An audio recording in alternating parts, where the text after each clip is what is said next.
Hi. I'm Del. This is George, and you're watching Drinkin Yakkin. Yeah. I don't know. We're just set up, so bear with us. We're still. Hold on. We got to fix this a little. Hold on. We're still sort of trying to figure everything out here. All right. We don't have any drinks yet, so we gotta. We're waiting for the bar. Yeah, we've got a bar. It's a bit late. We got a bar. Here by 10 to. Is he gonna be in soon? Yeah. Because I'm getting thirsty. My throat is. Oh yeah. You know. Yeah, I know. I've known you quite a few years, so yeah. Yeah. You know how dry my throat gets, right? Yes, I do. Because you talk too much. Yeah. That's a good thing.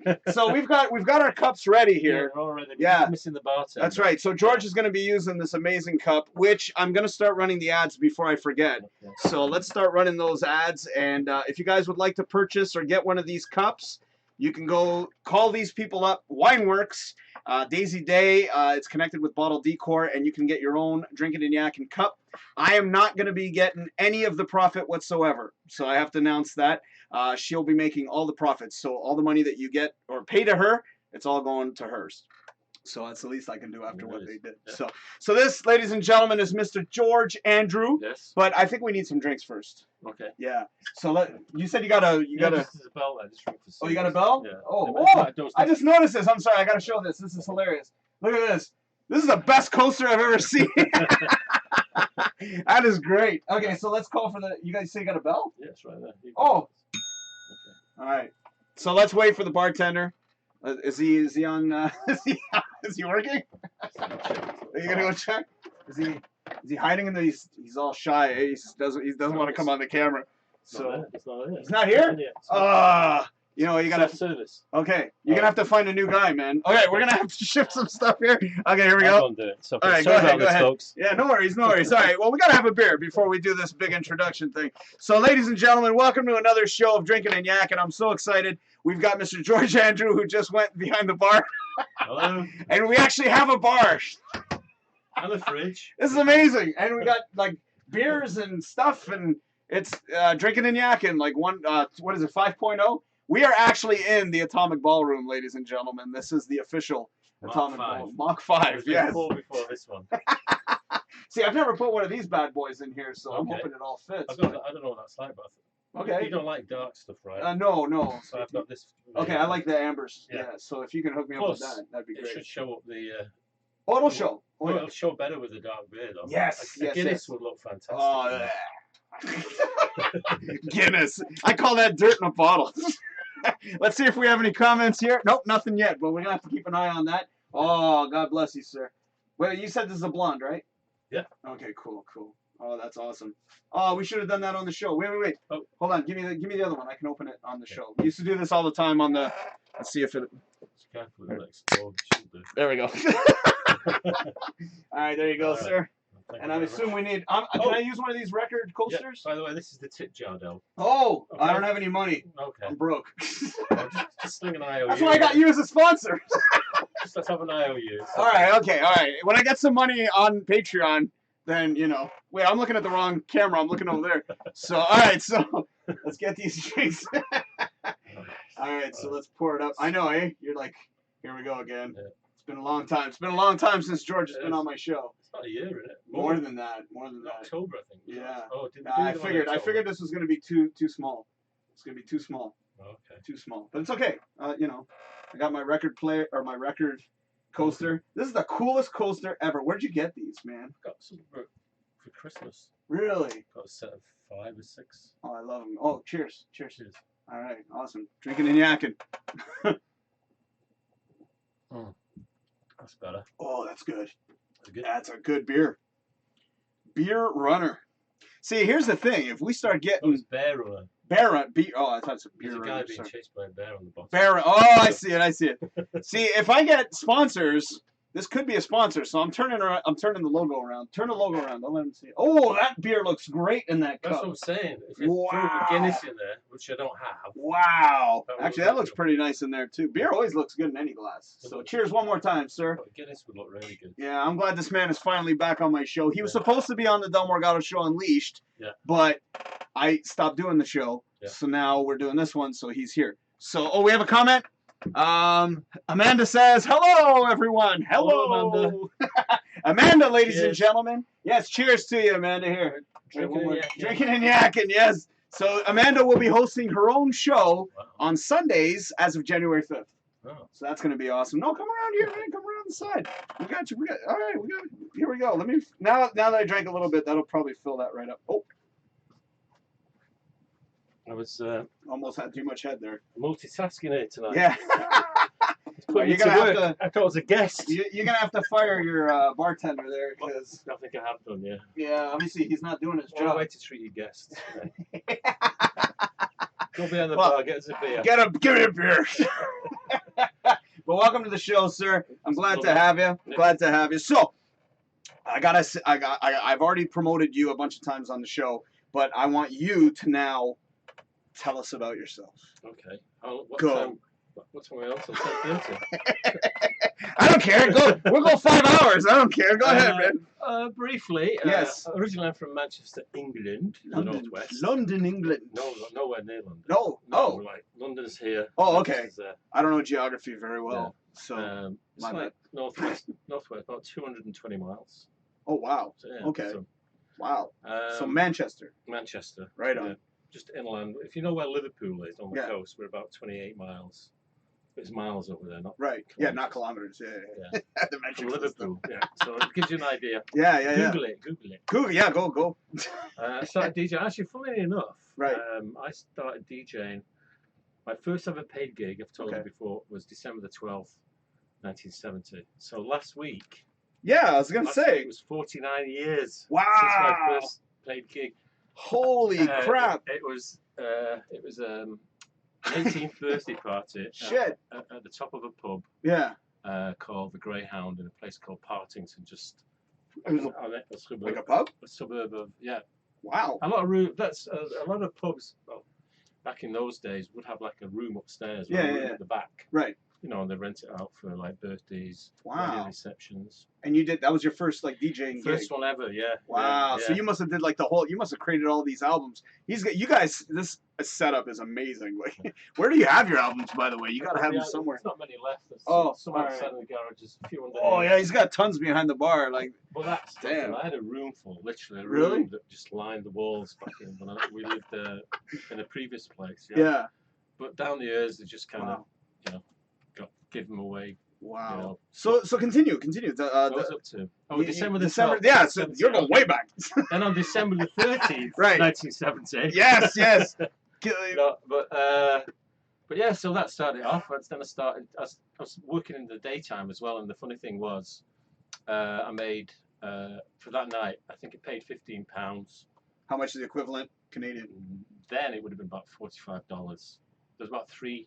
How long ago was that? 1970s, almost 50 years 70s. ago. Oh, wow. 49 years ago. Yeah, now. money was a Before lot. you were yeah, born. yeah, because I was A long 74. time before Oh, I was 74. I'm turning next week. Oh, that's 45. good. Yeah. Oh, Damn. So you've been Right. DJing as long as I've been born. longer. Holy shit. Oh my God. But look at he doesn't look a day over what 80. 67. Damn, that's impressive, man. That's impressive. Now fast forward a little bit. So Well, yeah, just to put it into context. Yeah.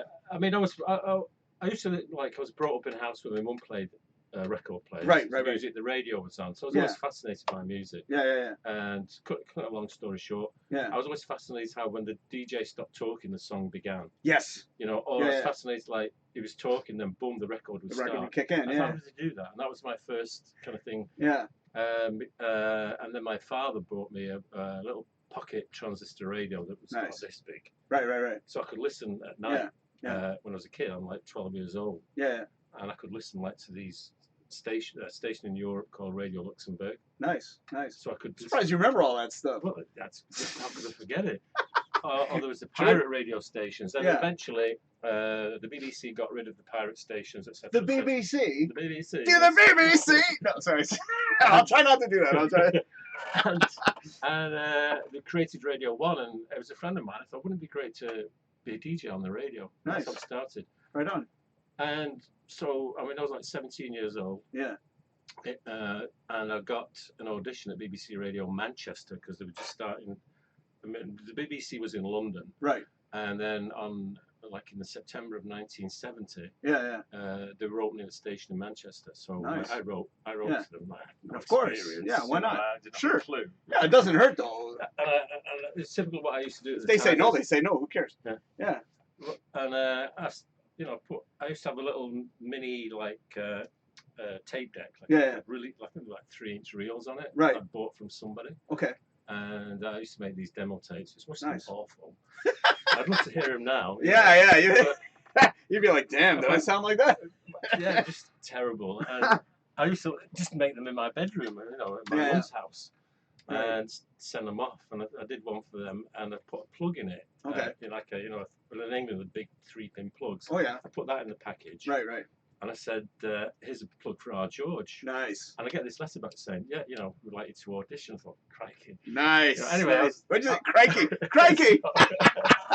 I love it. So I went over to this audition. Yeah. And I mean, I didn't realise. I was like, I didn't have a clue. Right. And you were what, 18 at 17. the time? 17. I hadn't even turned 18 Yikes. at that point. Wow, you weren't even legal. Yeah. You know? Yeah. That's crazy. But I was in this room with other guys that were there, like a waiting room or whatever. Yeah. And there's some big hit. I didn't know it at the time because it was radio, right? Right. There's some big hitters. Yeah. Oh, they were all. Yeah, just they waiting. come from other like stations, Nice. to get to BBC Radio Manchester. Nice. And that was awful. So I did my audition. Right. Whatever. I didn't get it. Needless to say. Oh, I thought you did. No, I didn't get it. But I did. There was one guy who took me on a little bit, and I could go in every month. Right. And this is about a year later because I just kept sending them tape, once a month or something. Oh, like so you were that. very persistent. Oh, like yeah. Just nice. to drive people crazy in those days. So what'd you do? Like, what was it? Like a demo tape? Like just like introducing, say, 4 songs. Oh, okay. And just to give them an idea of what you were capable of. It's Okay. like, more about the intros and then just a snippet of the song and then boom, that was little, Yeah, I got you. They last about 5 minutes. Right. Yeah. And but I was going in there. Yeah. And the guy was evaluating once a month, and then eventually goes, "Your accent's terrible." That's bad, man. That's the days when you had to talk like that on the BBC. Oh, of course. Yeah. What was I thinking? It's a lot different now. You have to talk like this. And you have to have that deep and voice. wear a dicky bow. I mean, there's guys that used to broadcast in evening dress. And Are you serious? Yeah, tuxes and I mean, that was like the real early. Really? Like, oh, that's fucking horrifying. Yeah. So I just came along at that time. Yeah. I didn't have no experience. Right. And this guy, he said to me like, there's a certain guy who was on the radio, a DJ. Yeah. An infamous one now. Yeah. And like he said, he's got a likable northern accent, George. Okay. Right. You haven't. Oh wow. Oh, thanks, mate. So anyway, and then shortly after that's that, messed up. it is. Yeah. It's cool. I was only 17. Yeah, but being in England, you'd think that they would embrace your accent. Yeah, well, there you go. It wasn't figure. BBC enough at that time. It wasn't BBC. Yeah, so what happened? Hockey sticks, So did you get like eventually? No, that's when then I started like thinking, well, you cannot, it was at the time discotheques were just on the rise. Right. A relatively new thing. Yeah. And I was also sending stuff to one of these stations in Europe, Radio Luxembourg. Right. And I got a letter back from them, and they said, Ken Evans, it was his name. Yeah. I could bore you with stuff that happened down the road a few years later, but he said, we've got nothing at the moment, but listen to your tape, because I'm very animated on these tapes. Right. Yeah, I've heard you. Even more animated. Oh, really? Okay. And you're listening to it. I didn't do this voice because one of my heroes was a guy called Emperor Roscoe. Okay. He's still around today. He's in California. Nice. Wow. And I didn't How realize old is at the he? time. He's probably like in his 80s for sure, man. He must be getting up there. Shit. But I met him too, but again, Yeah.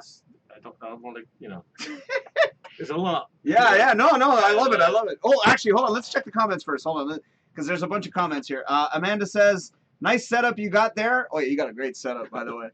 Moses says, you need to start drinking the hard stuff instead of beer. I did that a few weeks ago, and I actually got drunk. I actually got pretty bad. I saw that one. Maybe you did. I saw that one. I saw it on my way to being. Yes. Oh, I was getting there. Yeah, I did actually after I got pretty hammered.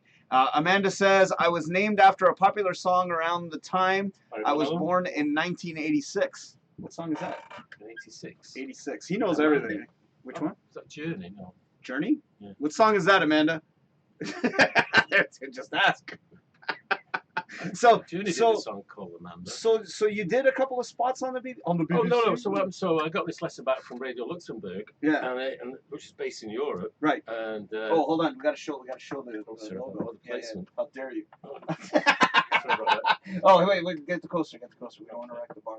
So okay, there we go. And, how dare you, George? How dare you? This letter said something along the lines of. Go ahead. I'm sorry. We've got no openings at the moment. Yeah. It basically says no, thank you. Right. But it said, listen to your tape. You'd have no trouble in the discotheques and ballrooms. Nice. So then that's what I started doing. Oh, so when they heard that, they were like, you know what? You're better off in the clubs. Yeah.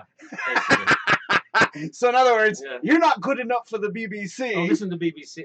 This is okay. This is Radio Luxembourg now. Oh, I see. I'm sorry. They played pop music all night long from like 7 till 2 in the morning. So you're not good for radio. I wasn't good for radio. Wow. So, that's hilarious. No experience either. Yeah. So you were still the tender age of 19 or 18. I was 18. Still 18. I just turned 18 by this time. Like we're now into like early 71. Yeah. 1971. So when did you start kicking in? Like actually doing DJing. I'm not even going to talk about coming to Toronto, but not yet. Oh yeah, that was a long way off. Yeah, well, what happened at this gig that I did in December, like 49 years ago, was I had no equipment, so I had to rent the equipment. And I had no transport. Jesus. But I had to lug all those fucking records. I had some records, right, but I didn't have all of them. Where do you want these records? But I put it all together. It was £15, right? Wow. So there was a girl, she's one of the twins that lived next door. Basically grew up with them. Right. Lynn, and she was like, she was a real Motown fan. Yeah. So I had a lot of the rock and pop, but I didn't have much Motown. Yeah. She used to lend me her records. Nice. To go awesome. I want to talk about that story where you first started with the records later. We can talk about that later. Right. But yeah, go on. I'm sorry. Yeah. Hold on. Quick comment. Moses says it's way better. What's way better? Drinking like alcohol? Of course. And Amanda says Amanda by Boston. Oh, Boston. Okay. Brain fart. Yes. So there you go. Journey? I don't know that song. Amanda by Boston. I'm thinking of something else then. I don't know. Yeah. It's one of those US bands, right? Right. I think. I was still in England in 1986. It wasn't a hit over there, you know. Yeah, but as the years have gone, I'm sure you must have heard it, right? On the bloody BBC. On the BBC. I love that. It was too you never told me these things. Like I never heard this story, so this is hilarious. Because I thought this man, like we'll talk about the Toronto thing, but you told me about that. Yeah. So, but I mean, when it comes to all this other stuff, I didn't know any of this stuff. Right. This is news to me, people. Right. And I've known this man. How long have we known each other? Holy crap! 5 years. More. 5 years. 5 years plus. Yeah, because he started doing his show on reality radio. Yeah. I was, I think, on my second year. Yes. Yeah. And then you came in, and then you did 3 years. 3.5 years. Yeah. 3.5 years. Yeah. So that's how we met, by the way, on reality radio. And then we had the Dell. What was it? Unleashed. Yeah, but I never. The Atomic Dell Room. Oh, those were my final days at reality radio. We did like 2 or 3 of those. Oh, that was fun. Yeah. We had like 4 or 5. Oh, actually, do we still have that audio clip? We should play that. That's okay. That's all right. You know, there's a song that he used to play, Wheels Cha Cha. Yeah. Well, that was a long way down. Yeah, that was awesome. Oh yeah, we're skipping ahead. Okay, so 4. So you're 18, and then so when did you get your first? Well, I've got this £15. Right. Okay. Let's continue. Okay. Yes. I've got this £15. Right. So I figured out I've got Lynn's record, so I'm okay with musically. Right. I have to get myself there. Right. So I said to my brother-in-law, if I give you £1 for gas or petrol, nice. Will you take me there and drop me off? And he said, yeah. Yeah. I thought equipment, okay. So I've got like £14 left. I will have hopefully by the end of this Saturday night that someone booked me for like an agency. Yeah. So I rented this stuff, like you know, a couple of turntables, speakers, and a light or whatever. And so I guess that cost me like £3, I think. Really?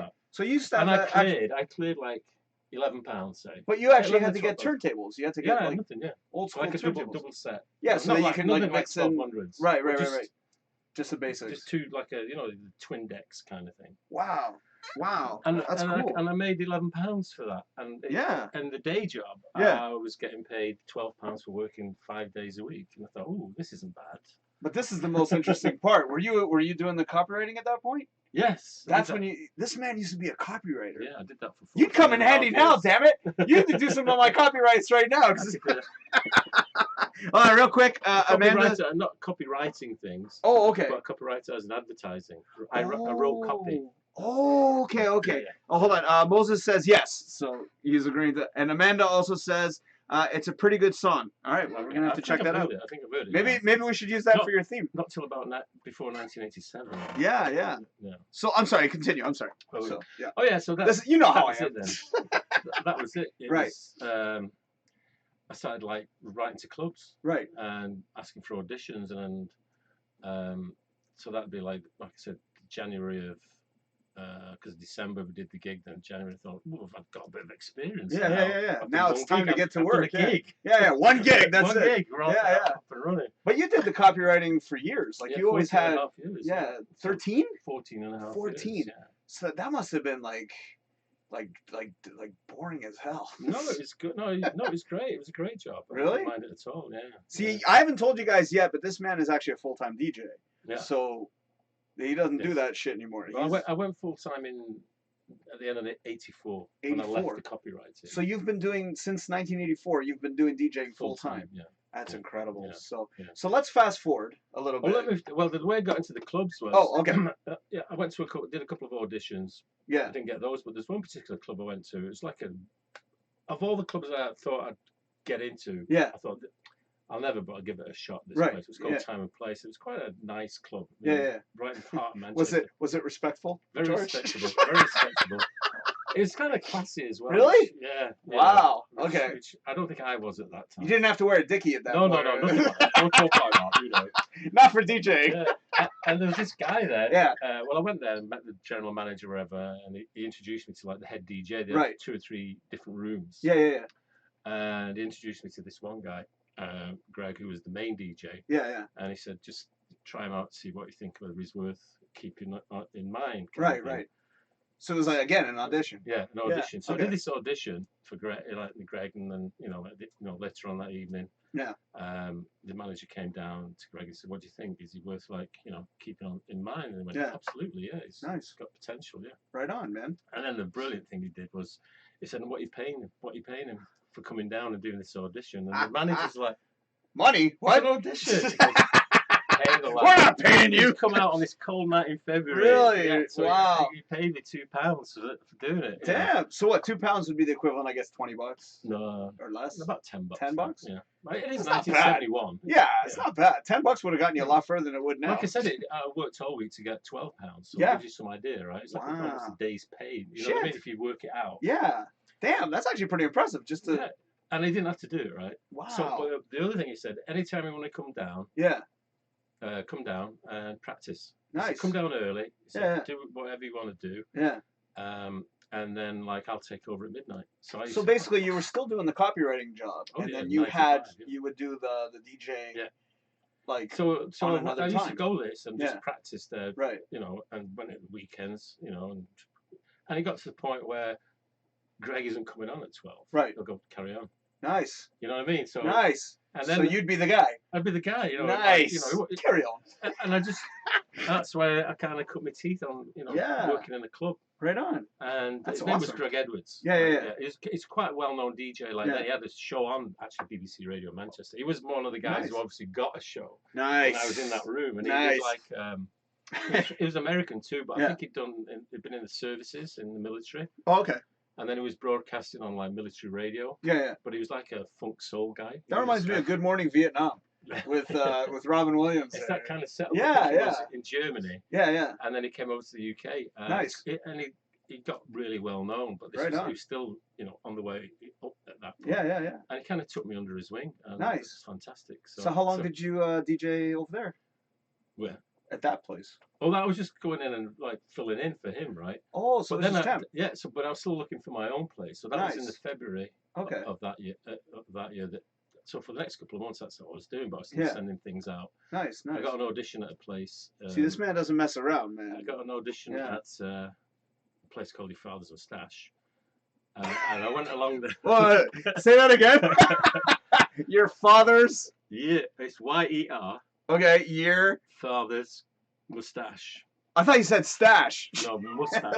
Like, mustache. Okay, mustache. I thought it was like stash. What? Yeah. They name a place after that? Yeah. Oh, let me check the comments. Hold on.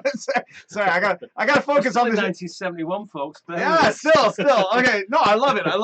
And Amanda says, "Nah, it's too slow of a song for a theme." Okay. Okay. Well, we'll keep with the one that we got then. All Now. right. So thank you guys for watching. Yeah. And sorry if I'm taking a while to respond to the comments, but I'm intrigued because I never heard these stories. So you've told me a bunch of stories. Like this man, he's got some stories. You know, I love that story with Mrs. Mrs. Ashton. Yeah. Oh, Mrs. this was when I was growing up. This yeah. way If we could throw that one in there a little bit Mrs. later. Ashton. Oh, yeah. Okay. Okay. So, no, not yet.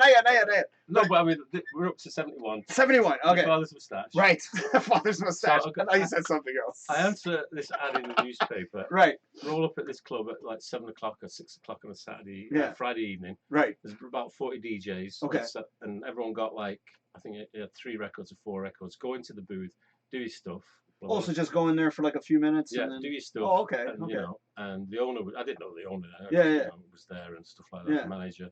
I didn't know that's how auditions work though. So you'd like go into a club, and then you would just this particular one, that particular one, and then you would just do like a they say just go and do 15-minute set, and they then told me when I got in touch with them, said bring 4 records. You know, I almost became a DJ. Did I ever tell you about that? No. I'll tell you real quick. Sorry, keep the story. The put the tag in there. Put the Atomic Del Room. The Atomic Del Room. But I almost. Oh, cheers, guys. Cheers to you guys. Grab a drink. Damn it, it's Tuesday night. Every Tuesday, 9 p.m. Eastern. Yes, right here on Facebook.com/DrinkinNYakkin. It's different than what we used to say. But no, I almost did a DJ gang. 6 p.m. Actually, I've done DJing at weddings. I did 3 weddings. Oh, really? And then I did DJing almost at an adult club. Like very naughty club. Oh yeah. And I almost did it, but they didn't hire me, so it's okay. Go ahead. Okay. So take the pen out and continue the story. Let's private placement. There you go. So I got called over to I did my thing. Yeah. I even remember about 3 of the records I actually played. Nice. And I did that. Hey baby. Oh, I told you about Roscoe, right? He actually. No, you didn't. Not yet. I mentioned it. I touched it. Yeah, you touched about it, but I didn't know he was actually mimicking Wolfman Jack. Oh, nice. So when I was in the, I know Wolfman Jack. Yeah. I thought I was mimicking Roscoe, but so I would go, hey baby, all right, let's boogie, make your liver quiver. I can't see you doing that. I sort of very anyway. Wow, like I'm so used to hearing your normal voice to hearing something like that just sounds foreign to me. I was just like 17, 18. Really? Yeah. Oh, you're listening to. You know. That's awesome. I was doing all that. Yeah. And doing the rhyming stuff. Yeah. And so anyway, I got this audition. I got the old, come over here. Get over here. We want you. Met the owner. Nice. Like he was like the head of a family because I didn't know then. Fucking mafia over here. He had 3 clubs, 2 in Manchester, one Holy shit. outside Manchester, and a 4th club on the continent. Wow. In Mallorca, Spain. Wow. So he was probably a came mobster. Over and said, "We want you." I don't know. If you're out there, me very well. Though. Yeah. Family. In fact, his son-in-law was the manager to Your Father's Moustache. His daughter ran another club at South Manchester called Sergeant Pepper's. I love the. Oh, that's perfect, Sergeant Pepper's. Yeah, but no, I love the name, the Mustache. That's like probably my favorite name. And then they had the club. The 3rd club they had was like a country club. You literally had to get a car to get. How do you remember all this stuff? You got like so many details in your brain. I lived it. Wow. I lived it. That's crazy, dude. Okay, I'm sorry. Actually, that comes from something else. Yeah. But, I can't even remember what I just ate. Damn. Too much of this. No, it's just tonight, man. It's only once a week. Yeah, I know. So go ahead. I'm sorry. So the other thing was I was replacing. Yeah. The DJ I was replacing. Yeah. Was a topless DJ called Venus. So it's a hard act to follow. No kidding. Wait a second. Is this even a thing? That's a thing? Yeah. Like topless DJing? Yeah. Well, back then, yeah. Oh, it's like the naked news. That I've never. This blonde lady that used to DJ topless. Buxom? Yeah, from what I recall, yeah. Shit. That's awesome. I don't think I've actually saw and they went with you? Yeah. Don't ask me why. I'm sorry, I'll take the Buxom Blonde any day. No offense, George. Well, the way they explain it to you, Yeah. they said you might find it a bit difficult the first few nights because all we get in here is guys. Wow. He said, we want to change that. He said, We want to bring some women in there. First. Yeah. So why not bring a strapping young Englishman to talk like that, baby. Talk like that, you know. Wait, we're gonna have another song. We're gonna have another song for you, ladies and gentlemen. Yeah, right. I thought it was another comment. Okay, sorry. That's hilarious. So they got rid of a topless Venus DJ to bring you in. Okay, so did it work? Did it actually? Yeah. It Shit. Okay. All right. So that's the awesome. first thing I did, I ran out of that club and I went over to Time and Place, which is where Greg Edwards. Right. I thought I've got to tell him I've got my own gig. Yeah. Because I'm so grateful, right? That's awesome. So we remained kind of friends after that for a good long time. Right on. But if it wasn't for him, maybe it would have took me longer. Now you were still working, doing your part-time job, or not? It would be full-time job. It's full-time. And then you do this on Saturdays? I say 9 to 5, but I was notorious for 9:15. Yeah. George, you made it today. Yeah, you gotta tell the CN Tower stories because I'm dying to hear those stories. But no, so you were still doing the regular job, and then you do this on the weekends, right? 4 nights a week. Right. 5 days a week. Damn. And then you would do this. Yeah, and I used to have a Saturday job when I was at school. And I kept that on for about a year. So I was working six days a week and 4 nights a week. I had lots of pounds in my pocket, but I had no life. No life whatsoever. That sounds like me right now. Jesus, I'm working my ass off. I don't see any of that money. A Monday would roll around and I'd get in touch with a friend and go, hey, do you fancy going out for a couple of jars tonight? Yeah. Blew it all at the weekend. And wow. I've got it doesn't matter. I'll buy you a couple. Wow, that's crazy. That's the only way I could get out socially. So you did on a Monday, Tuesday, or Wednesday. No, so you did that DJing at that place for... I was there. Well, what happened? They sold that place at the end of '71 or very early '72. Right. And I thought that was it. Yeah. Knocking on doors again. Wow. I went back with Greg going, can I practice, Greg? But they said, no, we're going to take you to our other club. Okay. So they actually took me to the Sgt. Pepper's Club. And nice. Perfect. For you? Yeah. Sgt. Pepper's? Yeah. This man's a big Beatle fan. I still... Beatles. Well, you couldn't avoid the Beatles. No, of course when I was growing up. Speaking of which, did you you saw the movie yesterday, right? Yes. Fantastic. No, it's a few months ago now. What? Yesterday. It wasn't yesterday. Funny guy. I thought I used to work on radio. Yeah, no kidding. But no, so you saw the movie, right? Like, what'd you think?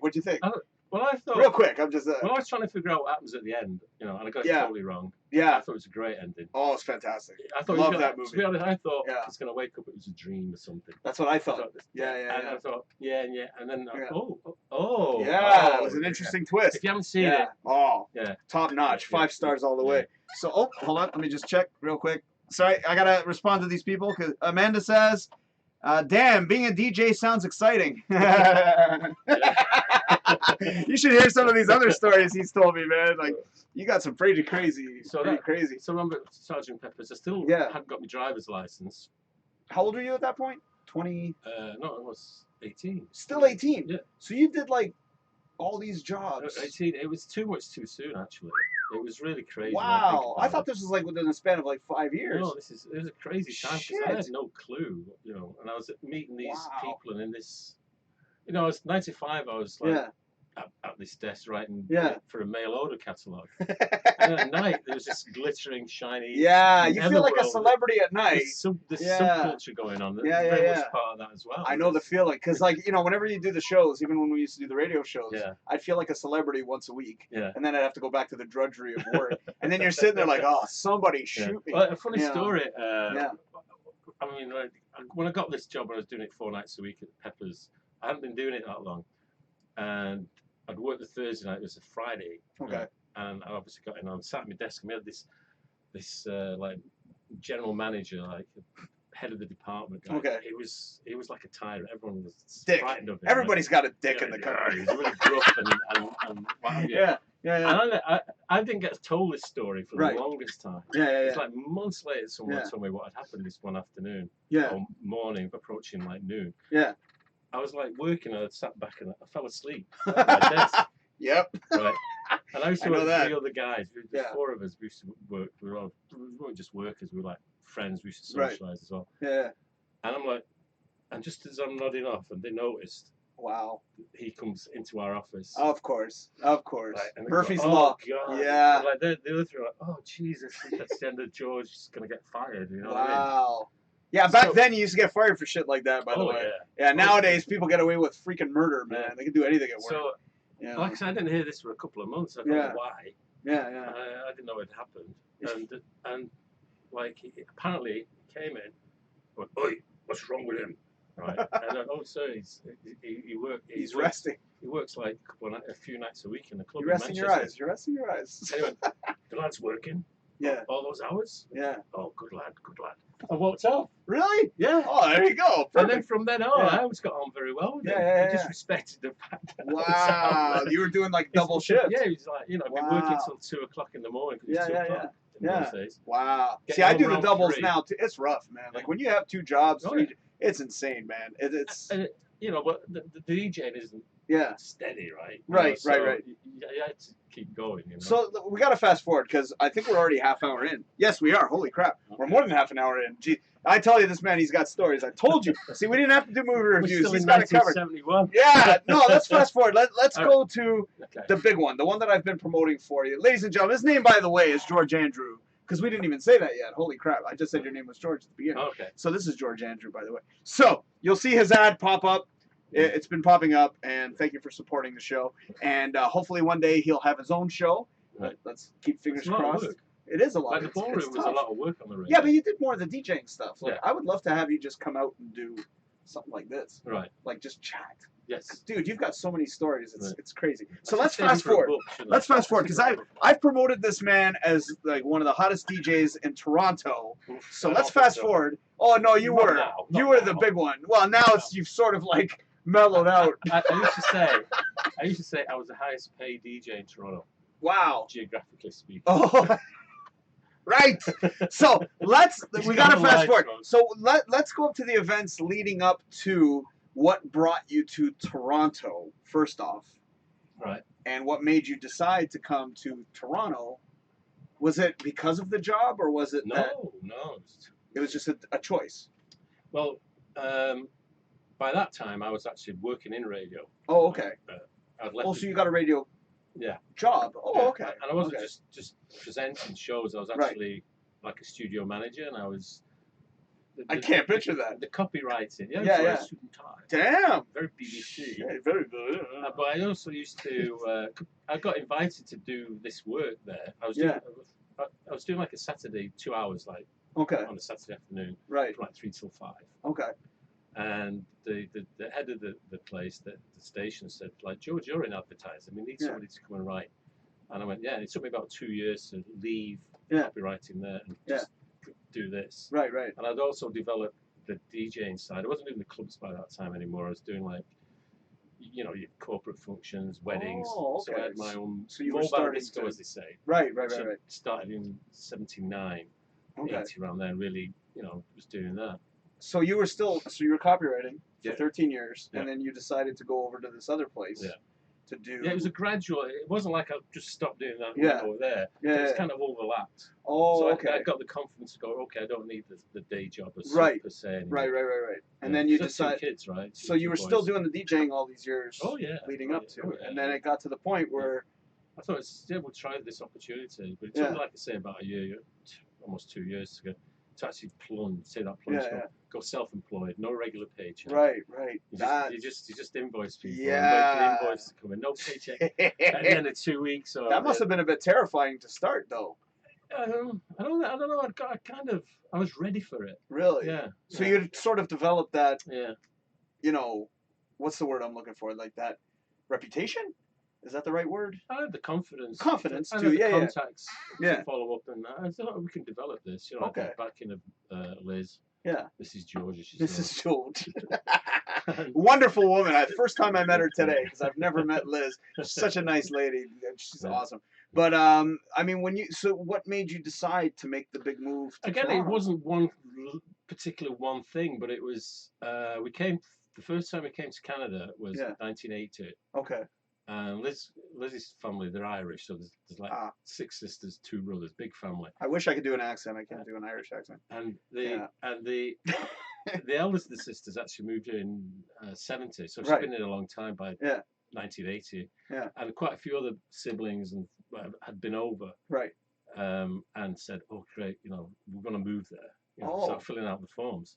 Oh. So when we were going over, like Adam was like 3. Okay. I said, "Look, this is just 3 weeks Yeah. holiday. Don't get any idea about moving over there. Just don't. Right. Whatever happens, Yeah. we're not moving. Wow. You know, it's just a thing that people do. You go, you know." So wait a second. So you the came grass here. is greener on the other side. So you guys came here just initially to visit family? Yeah, Is to that- visit Teresa, yeah. Oh. And that was my first time in Toronto. Was Okay. July, August of 1980. Wow. Okay. So we met a few people here, like, Yeah. and a lot of people said to me, you know, "Do you think you could live here?" And I was Yeah. like, and I went, "No, no." I've been in Toronto my whole life. I still can't say that. Yeah. No. Okay, we're good, I said, we're good. It's just not British. This you know? is just not. It's not British, BBC. you know It's what I not BBC. And it was the first time I heard of acid rain. They didn't have Wow. acid rain as well. So why would I want to live here? Yeah. So- Mind you, it's always raining in England, isn't Well, it? it is, but it's not acid rain. It's not acid And rain. if it was, they didn't tell us. Right. On Right. the BBC. Yeah, you're standing there, and then all of a sudden, oh, my smoke's a bit smoky. My skin's a bit It's smoky. a bit itchy. It's a bit itchy, but it's not. It's nothing. It's nothing. It's Got just the some wind. red It's- marks on it. So it was just initially a visit. It was like just a 3-week visit, right? Yeah. So anyway, we That's got back hilarious. after like 3 weeks, Yeah. and obviously I was very impressed. Yeah, I yeah. just wouldn't admit it. Like, Right. No, of course not. And we're driving back from the airport. We got picked up Yeah. by I can't remember who picked us up. I think it was Liz's sister and the hubby. Right. But I'm sat in the front seat of this car, and it's absolutely lashing down. Right. You know, it's absolutely lashing down. Meaning raining or snowing? Rain. Oh, rain. Yeah, Okay. 'cause Okay. I can give you the exact date. August Okay. 14th, because it was my mother's birthday. That's my dad's birthday. God rest his soul. We're related. Wow, that's amazing. Oh my It god. was a Friday Wow. as well. Yeah. wasn't it? Okay. So I just remember it so That's well. so weird. And it's like 7:30, 8 o'clock in the morning. Right. Because it's overnight. Yeah. And we're driving down through this particular area. Yeah. And it's like horrible. It's Yeah. grey, Yeah. pouring down. And I like it was Friday, but then in 2 days' time I have to go back to the 9 to 5, right? Right. And I'm looking at this rain on the windshield of the car, or windscreen, as they say, over there. I would have then. Nice. And I thought, Toronto's not that bad a place, actually. Wait a second. All this horrible weather. You're like, it's not so bad. It appeals to me a bit more than I thought. And that was that That was the precise start moment. of it. Yeah, Yeah. that was the moment I had the light bulb went off. Wow. And I thought, let's apply. And Liz is like, what? You said we're not. And I said, yeah. You know, it's growing making on of you. it. Yeah. Yeah. So we applied and we got like, back then, Yeah. got the go ahead because like trees had been here. Yeah. It's just like a guarantor, right? Right. So that because that happened with my family. They brought in a bunch of people from St. Mike's because they were like, "Come over to Canada. We'll sponsor you to come over to the country." Yeah.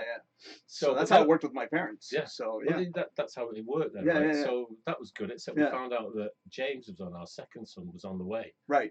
So oh, we better shelve that now. Yeah, because you guys want to it. have the baby in England. There you go. So we shelved all that and then left it till like a couple of years later, 82, 83. Yeah. And by that, the rules had changed and they wouldn't let me in. They said you don't qualify. No. Yeah, they changed the rules. Oh, that's messed up. I can't remember the details. And then I thought, well, how come I was all right 2 years ago? Yeah. So then, like, it became a thing. And I was talking to my brother-in-law who's Canadian from Toronto. Right. And we came over again in 83 and I was here for almost 7 weeks. Because I had this day job where I amassed all these, holidays. Nice. 7 weeks. So I came here for like 6 weeks and 3 days. That's not bad. And I still had like a few days left for Christmas and all that, right? And I used to work. That's a lot of holidays. Holy shit. What I used to do as well, I used to do overtime. So I went in on a Sunday. Yeah. Because it was all to do with handling print and printers. Quick question. Amanda says, what's your favorite thing about Toronto? My favorite thing about Toronto? Yeah. What now or what just in general? Just, what's your favorite? It's just a clean, happening city. I just loved it. It was is there a landmark in particular that you like? Not including the one that you worked at?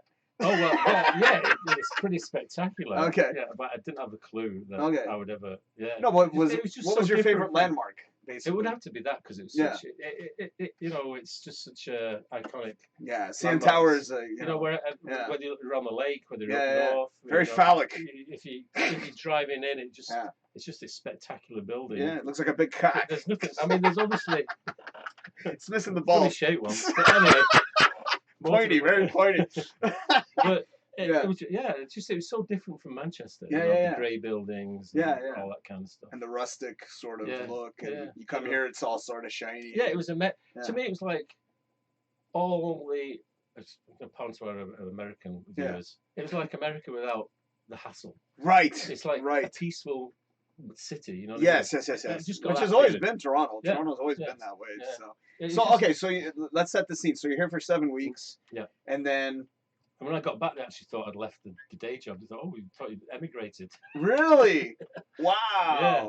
And then between me and my brother-in-law, we started this campaign. It was like, why can't George come to Canada? Nice. And we wrote to Margaret Thatcher. We wrote to the Queen. We wrote to. Are you kidding? Yeah, we wrote to. I think Mulrooney was the Prime Minister here. Yeah. Fuck off. So you actually wrote to the big. Between the pair of us, we wrote to all these people, going, "It's not fair." Wow! It's not fair. Whoa, that's messed up. And I just keep doing it. I just kept every month. I'd write to the Canadian consulate. Was in Birmingham. Right. At the time, because there was one in Manchester, but that closed down. Yeah. In like 81. Right. And I was, I just used to do maybe not every month, but every couple of months. Do another form. And you were just sending like, get me in. I'd fill it in. Yeah. You had to accumulate so many points. So many points. And then I get the letter back saying it's like collecting action figures or some shit. And it was the same month after month after month. So at that point, you wanted to come. No, At that point, it was like it wasn't. Maybe I didn't want to come. It was just I want to come because he won't let me. You know. Oh, okay, all right, that makes sense. It just became like an issue, you know. Yeah. It became almost like it's something you can't get. Yeah. And you want Why it. not? I want it. Yeah. Bring it. Give it to me. We did all this stuff. That's actually makes sense. Over a few years. Right? Yeah. I had for one end get the letter back saying blah blah blah. Right. We even went down to the consulate one day in Birmingham in '85, I think it was. Yeah. And with no appointment. Let George in. Yeah, it was a bit like that. We went down and said at the desk, the guy, you have to have an appointment. Said, but we've driven all the way down, 2 hours. Yeah. Let us in. Just give us 2 Let minutes. this man in the Canada immigration office. Yeah. And a guy comes out of an office and he goes, "We're very sorry, but there is a protocol to follow." Right. Blah blah blah. Right. Okay, we'll try it. Isn't it like you have to be here in Canada for like 4 years or some shit like that? Yeah. But then, like in '86, we came back again, third time. Okay. This was in the August. Right. Now by this time, I was doing the radio part time. Nice. So you hadn't quit to do it full time yet? No. Okay. Yeah, that was '84. Got it. At the end of '84. Right. And was early '85 eventually. Oh boy, you say that like it was last week. You know what I mean? Like 1984. That was a long time ago, man. Well, it isn't if you say it fast. Yes, true. True. Hold on, we got some comments here. Amanda says, mine is the theater district. Princess of Wales Theater is amazing. Moses says, I was just at the CN Tower as Santa this past weekend. Oh, nice. Was great, amazing views, and hadn't been there in like 22 years. It's amazing. I live in the city. I haven't been to CN Tower since I was 5. I've been there since about 97. Since your gigs. Yeah. We're getting there. We're getting there. Okay. We're getting there. Amanda says, is there anything you miss from the UK? And Moses says, George needs to drink more. Yeah, drink up. And and he says, not that long ago. I know, 1984. Mind you, it doesn't feel like that. Not if you say it quickly. Not if you say it quickly enough. And if you say it the way you said it. So, 1984 was like just last week. Yeah, whatever. I might need a refill soon. Not yet. Okay. But I know your bartender's not here tonight, so. I'll have to multitask again. Okay, so continue. So. Yeah, so we came in '86. And what I did this time. Yeah. Oh, actually, I admitted to say last time. I was already working in the radio. Okay. In '83 when we came for 7 weeks. Still part time. And I was just writing to stations saying, I'm working radio in the UK. I'd love to have a crack, But I didn't have a demo tape. Okay. So everyone said, "Have you got a demo tape?" I said, "No, I never thought of that." Right. You were past that point. I never thought I'd get. Yeah. And so back in the day when you were trying to get jobs. Ironically, I hadn't heard it was Q107. Nice. And They were a brand new station. Oh, not brand new, but Not fairly anymore. newish. You know, Now they're very well established. But I think they opened in like 1978 or something like that. That's when they So first they were started? like 3 or 4 years. Yeah, they've not been damn. going that long. Wow. That's a long time ago. And the galaxy far away. I just wrote one of these letters to the station manager or program director, as they call them. And the phone rang at where we were staying at, like one of the, because Liz has 2 sisters here, where we were staying at, in Toronto, North York. Right. And it was Gary Slade from Q107. I didn't know who that was then. and he said, George, it's Gary Slade. And I went, before you ask Gary, I said, no, I don't have a demo tape. Because that's all I'd heard. Right. So I thought, I'll just put him straight now. He goes, that's fine. No problem. Yeah. He said, like, you can come down to the station and make a demo here. Nice. And that's when we were at on Blora, about the floor were they on? They're on like the 40th floor or something. Yeah, they were down. Yeah. That was a long time ago. Yeah, that was back when they were. I think they were. This was '83, so. Yeah, they were down on Young and Bloor, right the corner. Right at the 33. It was like 33 floor. Yeah. Northwest corner. I used to work at that building actually. 33 Bloor. Yeah. Because Hudson Bay was at the bottom, I think. Yes. Oh, that's across the street from where I used to work. Is that where it is? Yeah. Okay. So I thought it was actually where I used to work. That's fucked up. That would have been funny. That would have been a small world. In the same place. Right. So you went to work. So I went and I did this demo for him, right? And with the guy, but the weird thing was here, what I wasn't used to was you don't self-operate. You don't put your own music on or hit. You kind of sit there with this, and just like someone else does it for you behind the glass. Really? So I didn't know that. got a demo somewhere that we made. I asked for the demo, so I got it, that we made. Wow. But that's cool. no, that came later. That was the mix. 99.9. But anyway. Nice. Years later. This guy's been everywhere, man. So I get taken back to his office, and he goes, "Yeah, it's good." Blah blah blah. And Gary Slate says, "Yeah, because we're looking for somebody. Like not straight away, but in the fall or whatever, or in the new year or something like that." Right. And he said, we might like to bring you on board slowly. And I said, I'll go back to England a week next week. That's going to be a little difficult. Yeah. And he looks at me and goes, "Oh, I thought you lived here." Hey. No. Anyway. Wow. Yeah, but we did meet years later. Yeah. So eventually you did come to Toronto, obviously. So, but like I said, that was '83. So when I was here in '86, I came over, I had a ton of cassettes. Yeah. And we arrived on a Sunday night. Monday morning, I'm sat at the kitchen table again, in North York. Right. Just like labeling them all.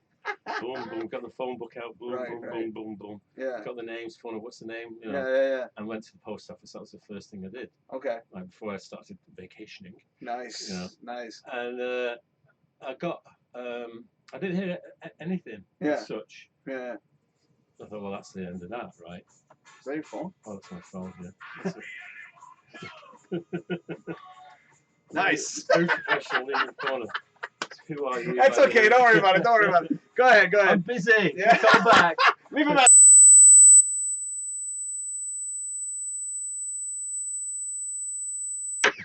He's doing a bloody show. Yes.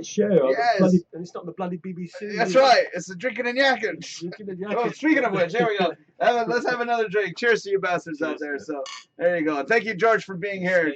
I'm digging the story, but I'm still waiting for CN Tower.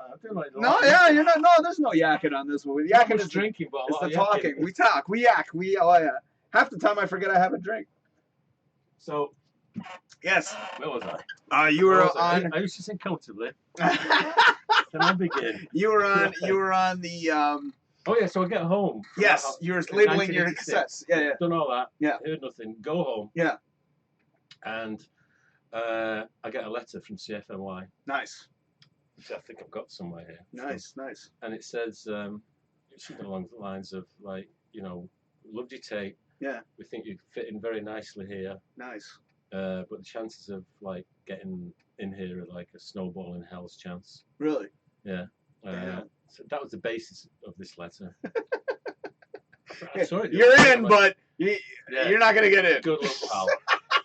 So wow. So what happened then was, ooh, the next time I do one of these monthly or bi-monthly applications to London, I'll give them a copy of this letter. Nice. And the weird thing was, that was like the late September, October of '86. Yeah. And I get a letter back saying, we received this information and we'd like to give you an interview. Okay. I've never had this before. Yeah, right on. This is for CFNY. No, this is in London. This in London. Yeah, I sent it to the immigration people. Oh, that. I'm sorry. I thought you were talking about. Sorry. And I was about to take it. Yeah. It's a lot of information. Gotcha. I know. And so I clicked it with all the regular stuff. Yeah. And I said, like December the 18th or whatever, 3 in the afternoon or whatever it was. Oh, so that's when they were finally going to let you. Well, I thought I'm going to go all the way down to London from Manchester. And go, George, there's enough DJs in Canada. We don't need.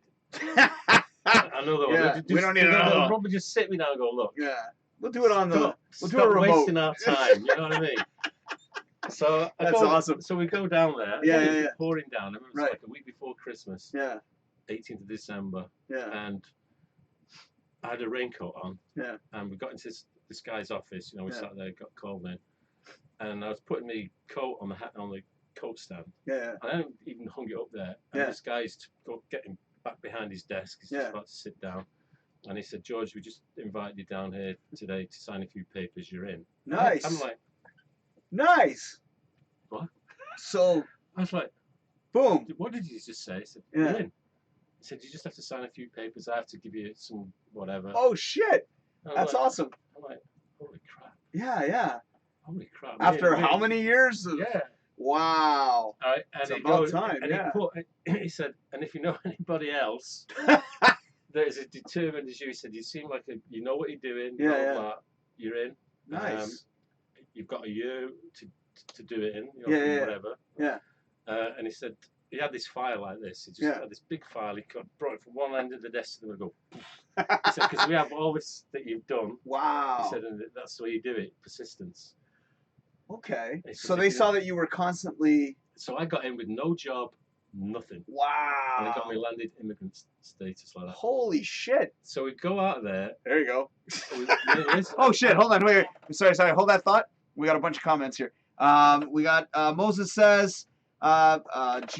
GTG Santa's break is over. Yeah, because it's busy now. Yeah. It's this is the busy time. Moses says, "Have a great night." You too, sir. Thank you for watching. And then Amanda says, "My uncle is a DJ, but he's just a small time one who does parties and stuff." She also says, "Nothing wrong with that." Sound messed up there for a second. Oh, so we had the sound mess up for a little second. We okay now? I hope we're okay. And then she says, "My sister wants to do Skywalk at the CN Tower. She's crazy." Okay, so we'll take the pin out. Okay, so where were you? You were at. You just came in. You got the go ahead. You just came in. It's like shattered. I was like, boom. Because we never really thought we were going to go. Right. The opportunity. So it's like, crap, what are we going to do now? I remember we came out of the place mainly. Going back to the railway station to Euston Station, and we went like whatever. Somewhere to eat first. Going. We were shell shocked, to be honest. I would be too. What were we going to do, right? Yeah. And I thought, well, I'd rather go and fail than just 25 years from now go, what would have happened? Yeah. Not gone, so sold up the house in that year. So at that point, you were just like, fuck it, let's go to Toronto. Let's do it. Wow. You can always come back. Yeah. Hopefully. Yeah. Especially the prices now in Toronto. That's not an easy decision. To England. Oh, to England. Yeah, okay. If you failed here. Oh, yeah. You can go back to England. Yeah, of course. But no, I mean, for you to just up and say, let's try this Toronto thing and see what happens. So something must have drawn you to the city enough that you were like, I want to live there. Well, I think I got lost in all that. It just became, you know what I mean? It wasn't like focusing on going. It was more focusing, why can't I go? That's what drove me on. Because it was like, I want to get in there, and it's like the fact that you couldn't get in. It would be great to just be there, because I mean, when I got here, I remember someone saying, "Although we talk English, that you'll find a big culture shock." Right. And there is on one hand, big time. Oh yeah, you kidding? I'm still culture shocked. Yeah. I've been in Toronto my whole life, and it's like, to this day, I'm still shocked. Half the stuff that we see all the time, it's like, wow. But I mean, it's normal to us because we're used to it, but still. So so you moved in. Well, we had a year to do it in, so we had from December to December. Yeah. And we obviously didn't want to move in December, but I also just around that time, or just shortly after, got because I used to run, do He runs a lot, No, not anymore. by the way. I Well, run no, a- I used to the no, I just run. Yeah, I did. marathons, as you like to call them. At that Marathons. point, I'd done. How many did I think it was? I think I'd done 3 at that point. But I'd done a lot of 10Ks. like half it's marathons. fucking nothing. I did like 30. Oh yeah, I used to do 30 marathons. half marathons. Damn. All kinds of stuff. For a Damn. few years. And I got accepted to London, run the London Marathon Okay. in the, like June. Like Yeah, it was yeah. late June. No, late May, I think. Late May. So I thought, we'll have to go after that. Right. Because it's not easy to get into those things. Right. So that was the decision. We didn't move here till like early July, 5th of July. Oh wow. So I could run the London Marathon. Still got all the medals and everything. See, I'm getting antsy now. Let's go. So- CN Tower. Well, How did you land the CN Tower? well, I've like- told you this story. You have, but these guys haven't heard it. Right. So I'm So sure you they've been know sitting there like, come on now. Let's jump right in there because like So I arrived. you've given us enough foreplay. It's time to get in there. Alright. So it almost didn't happen. It did. I know. It almost- That's why I want these guys to hear this Right. story. It was a phone call. Yeah. Well, Yeah. what it was, Yeah. I still thought I would like to work on radio Right. when I got here. Right. So I sent out all the tapes. I was Yeah. doing that. Yeah. I was yeah. actually living here then. Right. So I thought, I've just got to work now. Yeah. You'll have more opportunities. And I'm based here. There's Yeah. what's to stop me other than the fact I'm not, a load of crap. Right. So, so I've sent all these things out. Then I was following them up Right. a month later, going, "Did you get my tape?" Blah, Yeah. blah, blah. And, And at this point, you're sending them to like CHFI, stations, yeah, radio stations. Chum, Okay. Right. Q107, Nice. 19 point, all of them, all the Yeah, Toronto stations, yeah. CFNY. Yeah. That had gone by the time I got here, but Right. so then I'm following up, and I remember phoning. It was actually CHFI. Yeah. And I can't remember the name. It was the assistant program director. I think Yeah, his yeah. name was Sandy something. Right. And I said, "Did you get the tape?" He went, "Yeah, the usual stuff, but we have Yeah. no openings right now. We'll Right. keep you in mind." Right. Of course, the brush off. Yeah. They're trying to be polite, but they're And not. he said, "But listen to your accent." He said, Right. "I'm trying to think of where you could use that, Where we can fit you in, where you would fit in, right?" a cultural fit, if you will. Yeah. And he said, "Have you tried sparkles at the top of the CN Tower?" So wait, so she just brought that up, Yeah. but why I would hadn't she? sent- No, it was a guy. His Yeah, name was Sandy. Oh, okay, Yeah. Sandy. Sorry, when I heard Sandy, I thought it was a woman. Yeah. So Sandy. yeah, but so wait, he just brought up sparkles just I out can't of. remember. We're talking. And he said like the accent. Love the accent. Blah Yeah. blah. He said, "Have you thought of trying somewhere like there? Because it's an international place, like CN Tower." Oh. And I went, "No, I've never thought of that." I mean, Right. even someone when I did my last gig at one of my residences in England said, Yeah. "Are you going to try the CN Tower sparkles?" Right. Oh, I'm like Mickey Mobile, you know what I mean? I'm not going to go up there. Yeah, That's just not right. Now, So- to my understanding, Yeah. it was a phone call, ladies and Yes. gentlemen. A phone call. Now, you got to tell us about this fucking phone call. Because Yeah. every time I hear this about the phone call, Right. that's the part that blows my mind Yeah. about the It's just entire fake, scenario. just fake. Totally fake. It's just the stars that are aligned. Yeah, like everything. Because this phone call, Yeah, you don't so what understand. happened? You don't understand. So I thought, well, Yeah. how do you apply for a nightclub? And especially sparkles. Especially how do you do it? So Yeah. I thought I'll just send them one of these radio tapes. What year was this? 87. 87. Okay. So this would be like September 87. Okay. I've been here since like July, Right. August, spent doing all this stuff trying to find work. Right. I actually did get some work in an Yeah. agency, which Yeah. actually I was with the guys last week. We Right. get together once a year. Nice. I was with them. Oh, is that picture that you posted on? Yeah. Yeah, okay, I saw that. Hold on, we got some Still comments real noticing quick. Amanda says, sounds good now. It happened when the phone went off. Nice. Amanda said, yeah, because that interference is what screwed up our audio. Oh. Amanda says, I would love to visit England in a big Harry Potter fan. Or I'm a big Oh. Harry Potter fan. Oh, yeah. She also says, I can barely run 5 feet. I'm the same way. I'm struggling. Like, I'm already, like, cramping up after, like... And then she says, Amanda says, let's see you do the skywalk, Del. Oh, I'll do that shit. I'll do that shit. Really Oh, did it? fucking Oh, right no. I will. I'll be Oh. shitting my pants the whole time. Like, they'll be dripping down the side, Hey, but I'll I still have fucking actually do it. been on the very On the top. very top. Yeah, on the roof, looking down like that. No! Yeah. You went... Oh, yeah, you had access. I had access. Okay, so we're jumping ahead of the story. But anyway. Actually, I need a drink. I'll go back there. It's okay. I know your bartenders. So I'll I leave. carry on with the story. I'll do it. Just show me around. I'll navigate. Okay. Okay, keep talking. I mean, well, this is like a little cubby hole to get back here. It is. There's a lot of crap back there. Oh, I love it. I love it. Down behind you. Oh, okay. All right, so continue on. Right, so I'm gonna get a refill. Do you want? Yeah, obviously, finish this up, man. What's wrong with you? No. Come on. I'll Product freshen it up. placement. I'll freshen it up. Product placement. Okay. Actually, I don't know if I want a beer right now. What else have you got back here? Have you got anything else? Just ginger ale as well. Oh, ginger ale here? Yeah. Oh, that's a nice little fridge. That's awesome. All right. Yeah, I'll take a ginger ale right now. Let's Yeah. sort it out. Okay. Awesome. All right. So go ahead. Right, Go ahead. I'll stay behind the bar. What would you like, Mr. Andrews? Another one of these, please. Oh, all right. I'll get you one. I'll get you one. You gotta finish it first. You gotta finish it. All right, I was gonna All right. finish it. So here we're gonna fill that up. I'm thirsty, man. You know me. My throat gets dry quick. Oh, look at all that head. Look at that. Doesn't that look a lot like beer? Yeah. It looks a lot like beer, man. That's some scary ass nonsense. All right, so go ahead. I'm sorry. So, I think Did we get to the phone call yet? Not yet. Not yet. I've got to Okay. build it up. Leading up to the phone. Okay. Right. So anyway, so I sent one of these tapes. Right. And that was it. I didn't hear anything like within a couple of weeks. Right. And I thought, okay. And what was happening at the time? I like it back here. Una, I know it's a good spot. It's nice, yeah. Like Lizzie's sister, who the other one that lived here. Right. She was getting married, and so all the family came over. Yeah. For the wedding, and this was at the beginning of September, the 5th, I think. And a mother was here, like father were here, blah blah blah, and like other siblings, and we were out for the day. We'd go out for the day. Right. And mum would be in the house watching, you know, whatever those things are in the afternoon, you know, or go. The telly. So the telly, yes. Okay, I'm gonna come back around. So, right. do you want your drink? Yes, please. Yeah. Okay. All right. What kind Which of one did you service want? do you get around here, listeners? Oh, sorry, viewers. Which one do you want? The brown one. This one? That one was yours. Oh, this was mine. Yeah. Oh, I've had this one. This is actually really Yeah, good. I like it. Yeah, it's yeah, Danish. good one. Danish. I'll save it for the next one. Okay, the brown one. Yeah, the amber one. Yes. It's the same make. There you go. Actually, we shouldn't be promoting them. Screw that. We got to promote Oh, ourselves. that Bear Runner, that's Ontario beer. Yeah, let's put that away. You want to keep that, though? This is good, though. Yeah. It's good beer. I like a darker beer. It's good, though. Anyway, so yes. Okay, I'm coming right around.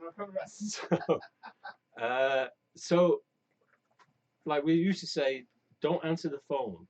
Right. George has got all these possible, like, you know, he sends all this stuff out. He's got, you know. And you don't want to pick up the phone. Don't pick up the phone, like, you know, the mother-in-law. The most important thing. Right.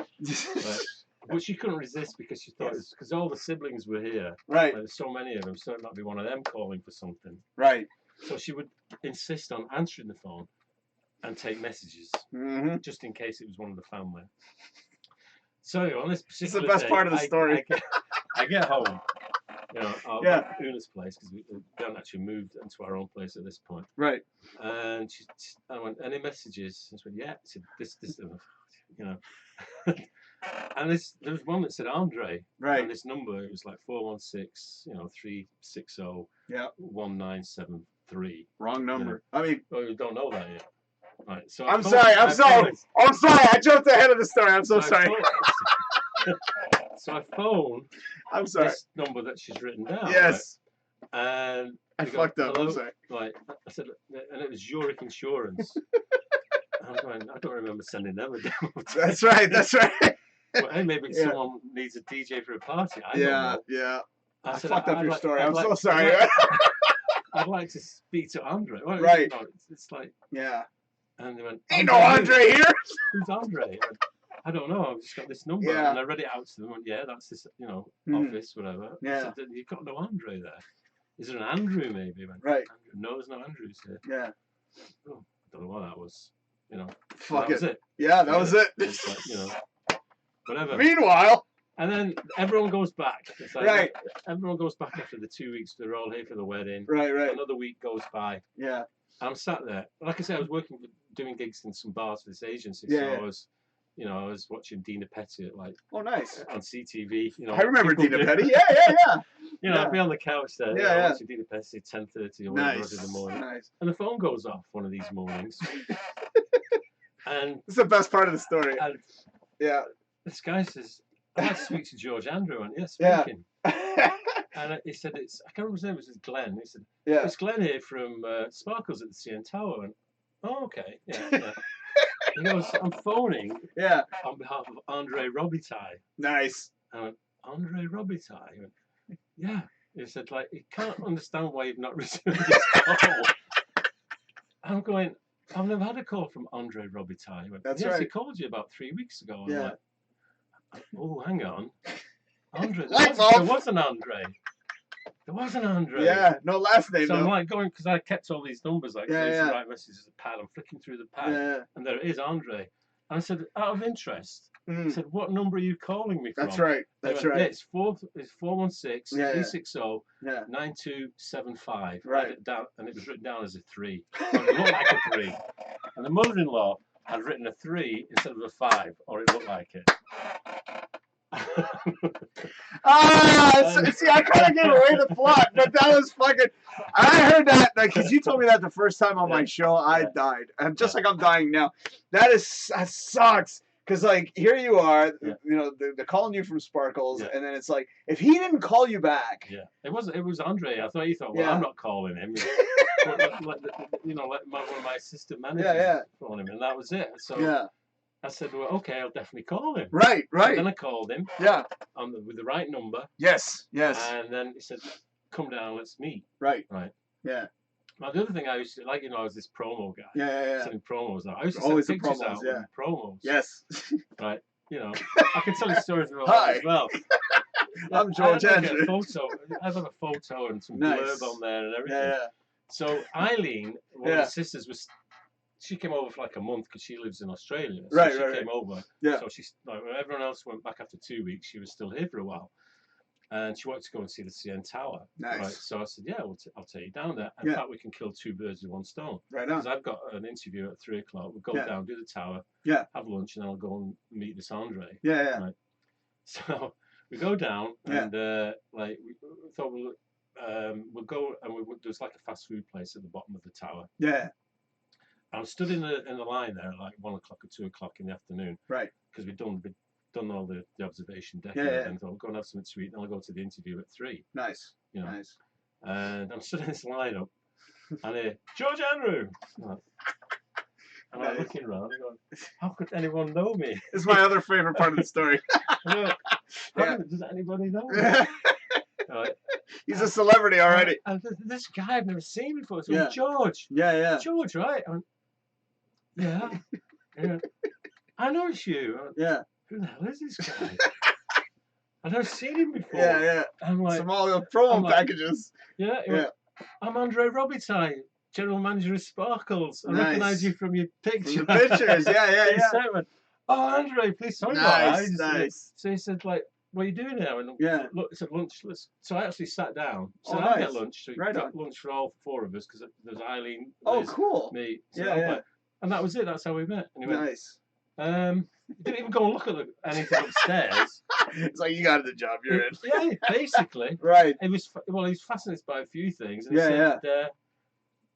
he said, we've got a regular guy. Right. He said, but like he works like 5-6 nights a week. Right. He said, but Thanksgiving is coming up, the long weekend. Right. He said, why don't you do the Sunday? Yeah. And the Monday, 2 nights. Right. And then the manager will tell me how you're doing. Yeah. So that was it. It was the Thanksgiving Sunday of '87. Yeah. I went up, did the Sunday. Yeah. And did the Monday, and boom, got the job. Yeah. And how long? Well, I've been saying it on the. I don't know if I've gotten it right, but I've been saying it a bunch of times on the show. Yeah. How long exactly were you working at the CN Tower? Like, well, like I said, I started whatever day Thanksgiving, the date of that weekend was the Sunday night. That was 1987, October. Nice. And my last time I worked there was January of 1997. So it was like 9 years and 4 months. I thought it was 12 years. No, it's nothing like okay, I thought it was 12. No. Okay, so I fucked up. That would be a long time. Yeah, well, actually, when I left, that'd be crazy because I worked under so many different managements. Yeah. And it's like you reapply for your position every.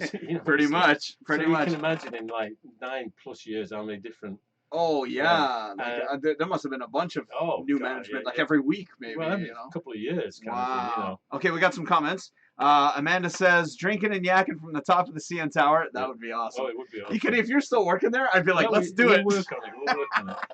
Do you still have connections? No, but I'm working on something that might interest them. Okay, there you go. Perfect. Do they still know that you were there for that many? No, it I guess changed. because everybody's different. But I have the whole history. Yeah. Actually, I don't know if you can see this. Yeah, sure. Hold on, let me read a comment here. I'm drinking apple cinnamon tea. Oh, hang on. She also says spoilers. Oh yeah, I gave spoilers. I'm sorry. When you were telling the story about the number, man, I fucked up. Which number? Because I knew the story, so I was like the wrong number. So that's why she said spoilers. And then she goes, "Oof! I'm glad we have cell phones now." Yes, so true. Yeah, if that were to happen now, it'd be totally different. Oh, is this your pass? That's the first one. Oh my God, that's awesome. Look at this. Look at his hairstyle. Oh wait, we can't see because I got it set on the Facebook page. Hold on. All right, let's see this. Okay, check that out. I don't know if he, there you go. Look at that. He's rocking the fucking. What is it? The what is that called again? Was it business in the front, party in the back? Fucking what is it called? Mullet. A mullet. Actually, that's not really a mullet because you got sort of like it's sort of all sort of looking even there. George Andrew Sparkles DJ. That's amazing. Number. Yeah. So when you used to get to Sparkles, this guy would literally show up 10 minutes before his fucking gig. Because I remember you told me that story. Yeah. And he would just show up and he'd be like, "Oh yeah, I'm here." Well, I was there like 6-7 nights a week sometimes. Wow. What did they have to prepare? You know? Did that elevator ever fuck up on you? Luckily enough, no. Not once in all those times. Really? So all those years? The elevator takes like 58 seconds, whatever it was, slightly under a minute, to go up or down. Yeah. One way. Yeah. And then if the winds, because it's the Shane Tower is a hollow shaft. Okay. So if the winds got over, I think it was 40 kilometers an hour, something like that, maybe 30, 40. Wow. They had to slow them down because otherwise they'd be, vibrating. Start shaking. So then they would get slowed down to slow speed, as they called it. Yeah. And it was 4 minutes. Wow. So it would take 4 minutes. Once you got in the elevator, it would take 4 minutes to go from top to bottom. What if you left some shit in your car? Exactly. So then, if you wanted to come back, 4 minutes to come back. Oh no! And then another 4 minutes to go back up. So it would take you 15 minutes just in elevator rides. Oh my God! So wait a second. So were you in the first part? Because there's two parts of the CN Tower. There's a sky pod. Yeah. And then there's what they call the main pod, or where all the observation is. The main section. Yeah, and the restaurants above. That's where the expensive restaurant is, right? Revolves, yeah. It was called Top of Toronto then. That's it. Okay, yes. I thought I knew the name. Wait, I've got all the souvenir glasses up there. Oh shit, that's cool. I don't know if you guys can see that back there, but that right there. Actually, here, let me. Hold on. So in case they can't see it, there we go. Right there, guys. See that right there? That's the one. That's what he's talking about. There you go. That's why I got these little arrows here. They help. Okay. So, but that's fucking crazy. Yeah. So, like, I could just imagine. Well, it's worse if you just missed it. Yeah, because then you have to sit there for like 8 minutes. It has to go up 4 minutes. Like I say, come down 4 minutes, then you get in it, and then you go up 4 minutes. Wow. But luckily, I never actually got. I knew lots of times I'd heard that the elevators, one of them had broken down or stuck, and they used to phone the elevator company to come and. Oh my God! So I can't imagine what it's like being stuck in the elevator. I can't even think about that. That's some scary it's not like, shit. I mean, I've been stuck in an elevator once or twice. Yeah, me too. But to be dangling that high in the air. Oh my God, dude, we've gone like an hour and 20 minutes. Oh my goodness. You want to keep going? Yeah, okay, we can keep going because we used to do an hour and a half on my show anyway, so this is sort of supposed to be on. It's an hour. I usually go about. I like it was an hour and a half. No, yeah. Thank you. Good night. All right, take care. Cheers. You can pour that in the beer. If we're gonna be, we'll keep going. Why not? Cheers, man. Oh, this is just ginger ale, but still, I'll get another double drink. Time now. Yeah. Well, on my radio show, I used to do an hour and a half all the time. But no, this one I usually do for an hour. So I didn't realize. Yeah. So thank you guys for watching. If you're still watching, I don't know if Amanda's still there. Let's see. Yes, Amanda says, "Funky hair." She's talking about your hair, dude. There's one. Actually, I like about George here is he always posts like old pictures. Yeah. See, that's like well, there you go. That's the Horizon, because Sparkles became Horizons. Oh, so this is actually there. The Horizons booth, yeah. Nice. So you would literally get into work. Yeah. Flick on this fucking switches. Well, everything was there. I'd set everything up. So everything was already there. Yeah. So I just literally had to. You literally switch the switches on. Yeah. And boom, you're rocking and rolling, man. Now I gotta ask you a question. That was 93, though. thing. Now, see, I gotta ask you a question because I've done DJing like not many times, but I've done it like 3 times in my entire lifetime. Now I know that you do Players Bench every single week. Every Friday, kids. Yeah, which is in Oshawa. So mention that. Yeah. Yeah. Mention the location. Yeah. Go. Ritson and Taunton. Yes. 1330 Ritson Road North. There you go. Players Bench every Players Friday Bench. night. Every single Friday. Right. If you guys are in 10 Oshawa, go 10 check till this 2. man. Yeah. Yeah. Check him out. Check him out. They've been there almost over 6 years now. 6 years. I do a lot of bar work. Now, when you up for another show. Yeah, oh yeah, we don't worry, we'll do it. We'll get together again. Yeah. So George will be back one day. Yeah. So and hopefully you'll have your own show. Because believe me, you can do it. You can do it, man. We've been going an hour and a half. I didn't even realize we went that long. So thank you, Amanda, for watching, and thank you, Moses, for watching as well. So we'll keep going. Why not? Okay. I'm in no rush to go home, and plus I'm having a good time. I always love hanging out with this guy. He's fun. So when you get the DJing, what song or songs plural will normally get people on that dance floor? Well, it depends where you are. Okay, so like let's say Players Bench. The Players Bench, well, that's like a bar, so Yeah. you play a lot of stuff that people don't need to dance to. Maybe later on. Right. It literally is different every week, Okay. which is what I like about it. Right. You know, it's So it's depends that who's whole in. what's gonna happen kind of vibe. But I But mean, then generally, I if you're at a also do wedding, because you do weddings. And Not really, no. Oh. Not anymore. Okay. I only did 2 this year. Oh. Well, okay. actually, I should have only done 1, and that was going to be the last wedding. Okay. But I do like the singles dances. Oh, I do events and things like that. Okay. Weddings, I don't do so much anymore. So I've been promoting the wrong shit every week. Well, there you go. I want my money back. I want my money back. I'm sorry. But no, I thought that was your ad right there, but it's not. Okay. So So with the weddings was well, you remember this because we were both still on reality at the time. oh, okay. It's about just around 2 years ago. Yeah. And one of my regulars for one of the bars I used to work at. Yeah. Emailed me. I mean, I wasn't at that bar anymore. I did about 8 years in that one. Right. And she said, George, do you travel? Right. To do a gig, and I went, yes. You know, I said, yes. Well, to cut a long story short, they were getting married in Vermont, in the US. Oh, wow. I remember that. Yeah. I remember that. December the 9th, 2017 was the Yeah. wedding. And this was like a year and a half before Yes. that she first contacted me to do it. And it was at the Von Trapp Family Lodge, the Sound of Music. Yes, where they did the whole. I remember this. And I didn't want to do it. I thought, like, you know, going out to the US. Yeah, crikey, I'm not going down there. I mean, it sounds great. Yeah, but yeah. Too many pitfalls, too many problems, you know, too many hurdles to do that. But you did do the gig, though. But what happened was, like, this went back and forth because I go, not a good idea, because goes, no, we can get around that because I'm going to do this. And, okay. And I go, George, have you thought any more about it? And this went on for like a year. Oh, wow. From like the June of 2016, and we're getting down to like the May, June of, and the wedding's 6 months away. Yeah. And she said, no, you know, we can get by this way. We're going down. We can take all the equipment down with us because they were going by convoy basically. There's about 7 or 8 cars going down from here. Wow. You know, so I said, we've got tons of space. Yeah. You know, oh no. It's like they're throwing all this shit at me and I can't say no. Yeah. And that sucks. So anyway, I said, okay. She said, just think about what you want. Right. Blah, blah. I thought, okay, I'm going to make all these demands. Nice. Just to be ridiculous. Yes. I could have kept saying to just get a local guy. But the reason she wanted me was because they met at that bar when I was playing. Oh, nice. Their first ever night together, right? Yeah. So I'm going, okay. What's the dumbest shit I could ask for? So I went there and I said, I don't want to drive. I already told her that. I don't want to drive. Yeah. Because it's too dodgy, like, you know. Yeah.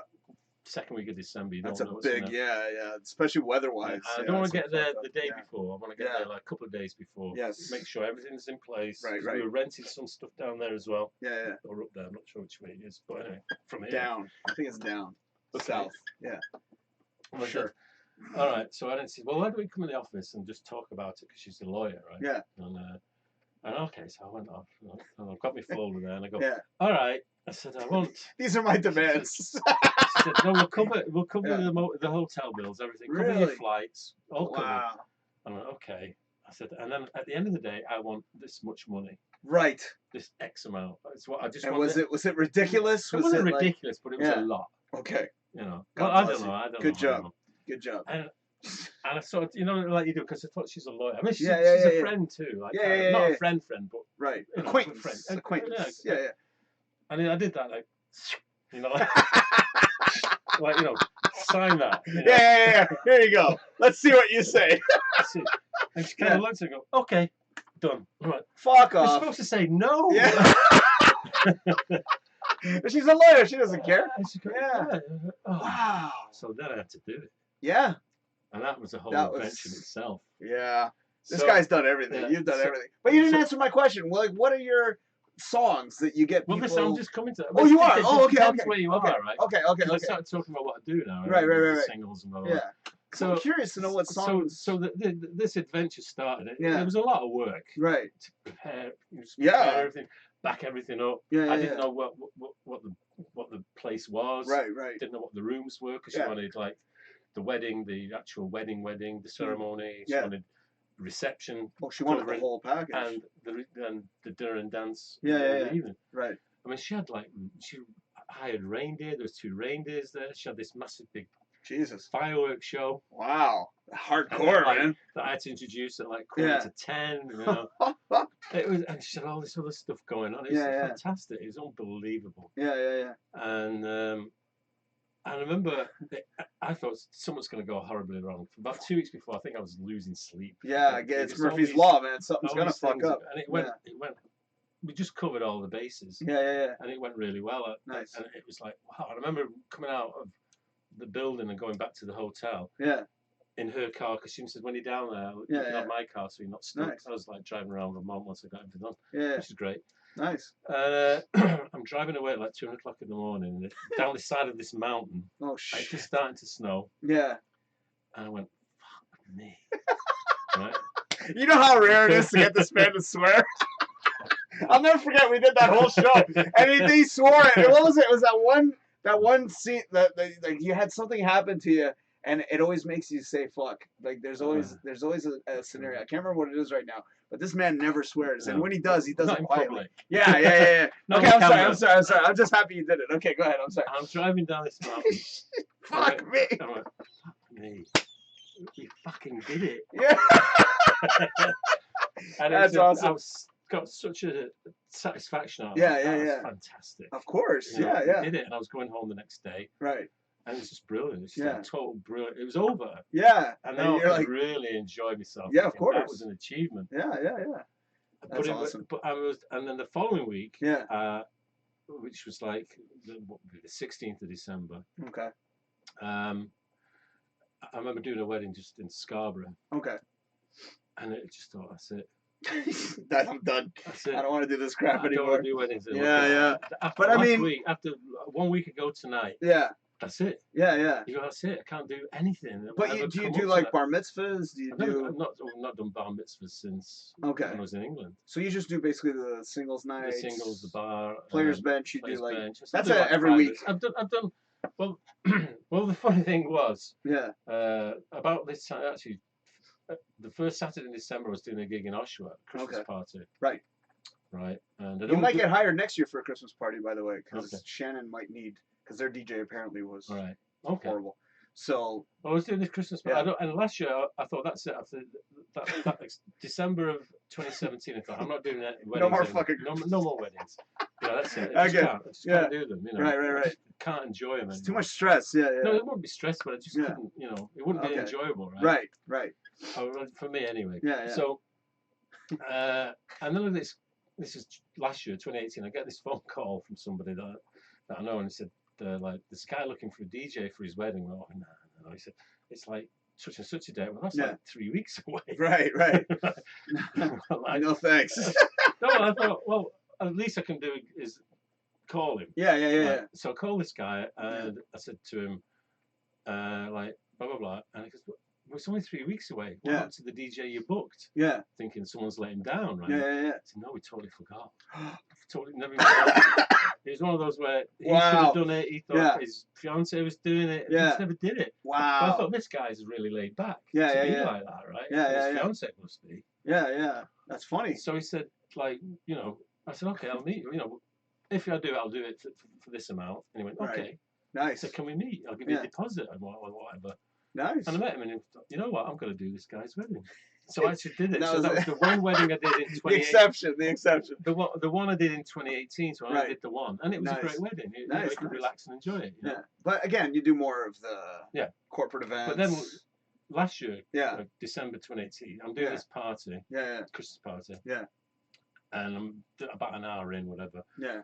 And a lady comes up to me and she says those magical words. Oh God. She says, "Do you travel?" Oh, I thought it was, "Do you have a song?" No, because it was "Do everyone. you travel?" I went, well, I've been known to. Right. Yeah, right. That's how Corinna was booked me for Vermont. Nice. I said, "I've been known to." Yeah. Said, like, where is it? I said, "It's in Huntsville." I thought, oh boy. Oh, Huntsville. That's not that bad. Like 2.5 hours north. Yeah, it's not that bad. And she just talked to me for a bit. I thought her daughter was getting married. I thought, okay. I said, like, one more. She gave me, I gave her a card. She said, I'll call you in the new year. Right. New year. Right. And you know, she told me the details. Yeah. And I ended up doing it. Nice. And I thought that's the last wedding ever. You said that a bunch of times. No, that was in the August. Oh, okay. 24th So it seems that you're getting a wedding once a year, basically. About once a year, and if they pique my interest, you know. And so I thought, okay, I'll do it. Yeah. And it was great. You know, it was a great drive up there, beautiful day. Yeah. I didn't bother staying up there. Just drove down, back down. Also, you drove down, then came back. All in the same day. Yeah, that's tough, man. Yeah, but I'm used to driving at night and things like that. So you do the players bench every single week. Is that like generally your main? That's your main. Yeah. Well, I'm getting up there. I'm slowing down a bit, you know. It's, you know, you kidding? You're still talking about going out jogging and shit. I can't even get out of bed. Okay, so hold on. We got the ironic thing was that's it, and I kind of built it up as the last wedding. Right. The last wedding, no more after this. And about a week before that wedding, I get a phone call from somebody. Okay. He goes, "George, what are you doing September 21st?" Right. And this was August 24th. This wedding was. Right. And I'm going, well, no, I don't want to do it. No, I'm not doing it. I'm not doing it. I'm not doing it. And I said, no, but can you just do that? These guys, whatever. I went, okay, I'll do it. Wow. And it was out on a farm in Campbellford, actually. I saw you the posting of that one too. This man posts a bunch of pictures. So I did that. And that was a great. They didn't have a dance floor. It was just a gravel path. Yeah, and it was a great night. And they had the tent, right? The tent set up. Yeah, I saw that. Sorry. Amanda says, she goes, "I'd crap my pants if the elevator got stuck." This is going back to the CN Tower there. And she goes, "Have you ever had really annoying song requests?" There you go. There's a good question. Could be here all night. Yeah. Every week. Every week. Between 10 and 2. Like, what's the dumbest song you've ever had requested? It's not so much the dumbest song. It's like just people think it's a good idea. And meanwhile you're like, there's that line in a song you go, "I know the groom and this would, you know," or "I know the boss," or "I know." Play that song. For one line. It sounds great in the office. Yes. But then you play it, and then. But it's not going to work. Well, my question, you still haven't really asked. Like, are there go-to songs? There is. Depends where I'm. A lot of people laugh at me about this. I gotta know because I'm curious. I'm giving away trade secrets. Nah, come on, dude. You can do it. Come on. I tell you. Well, over the years, you learn to get a feel for a room, read the room. Right. You just get a vibe. Right. Of what works well. So you have sort of yardstick tunes that you can play somewhere. You know? Okay. And I like the way you put that. Well, you go down this avenue. If that doesn't go well, you go, okay, I'm going down this route. Yeah. And it's just something you develop. Yeah. It's like a DJ sixth sense, I think. Yeah. Because I've done it a few times. It's tough to get people on that dance floor. But I tell you, it's a lot of times you can play Mambo number 5. There you go. Really? That'll be the one? Well, it's the one that will either really work for you. Really? There you go. That's not worked. It's just one. And there's a few more. I'm not any more. Oh, come on, one more. No, one more. At least just one more. I'm curious. All right. I didn't expect Mambo number 5. Well, there you go. Yeah. So that one usually gets people up there? I tell you, when I was at Sparkles at CN Tower. Yeah. I love how he says that, like so nonchalantly. When I was at Sparkles at CN Tower. It's a way of life, wasn't it? I was there 7 nights a week sometimes. Yeah, wow. And it was great. Yeah. But like, I remember, this is a nightclub in Toronto, right? Yes. And I'm playing, and around midnight, this would be like 89. I don't know if you ever remember Jive Bunny. Oh, Lord. Really? That one worked? Well, hang on. Come on, everybody. Come on, I'm in the DJ booth. Yeah. And I used to like to play some different stuff at midnight, like Hot, which everyone kind of has heard a gazillion times. But those kind of, 2 or 3 little songs around midnight. Yeah. You know, La Bamba maybe. Okay. You know, Okay. Los Lobos. Yeah. And I thought, you know, I got this record from England. Yeah. It was like this medley. I thought, I'm going to try that this Saturday night. Oh, so this was back when it kind of first brand came new. out. Wow. Yeah, it wasn't even playing on the radio here. Wow. And so I'm going to try that this Saturday night. Yeah. Around So midnight. you're the fucker who started that shit. You know when it's Yeah. You see, I was never afraid of clearing the floor. Yes. Because you always know if that doesn't work. Right. Something else. It's not like you go, oh my goodness, I've lost the floor. Right. Which I obviously must have done when I was younger. Yeah. I'm You going to panic. play. Yeah. It's like, But now it's like, you know, if it don't work, it doesn't work. You embrace it. I don't think I've actually cleared the floor ever deliberately. You know. I've seen some guys do that. Yeah. Some guys will deliberately play like a song that they know nobody's gonna dance to. Yeah. I can't name off the song right now. So you're the one who started that Jive Bunny shit. Okay, and I'm starting to sweat a bit now because I'm going. Yeah. I'm gonna have to play that in like 10 minutes. Hey. And I thought, and the booth, there's vinyl 12-inch like racks. Right. And then there's stuff underneath. Yeah. Shelves underneath. Right. And I thought, okay, I'm gonna play this next.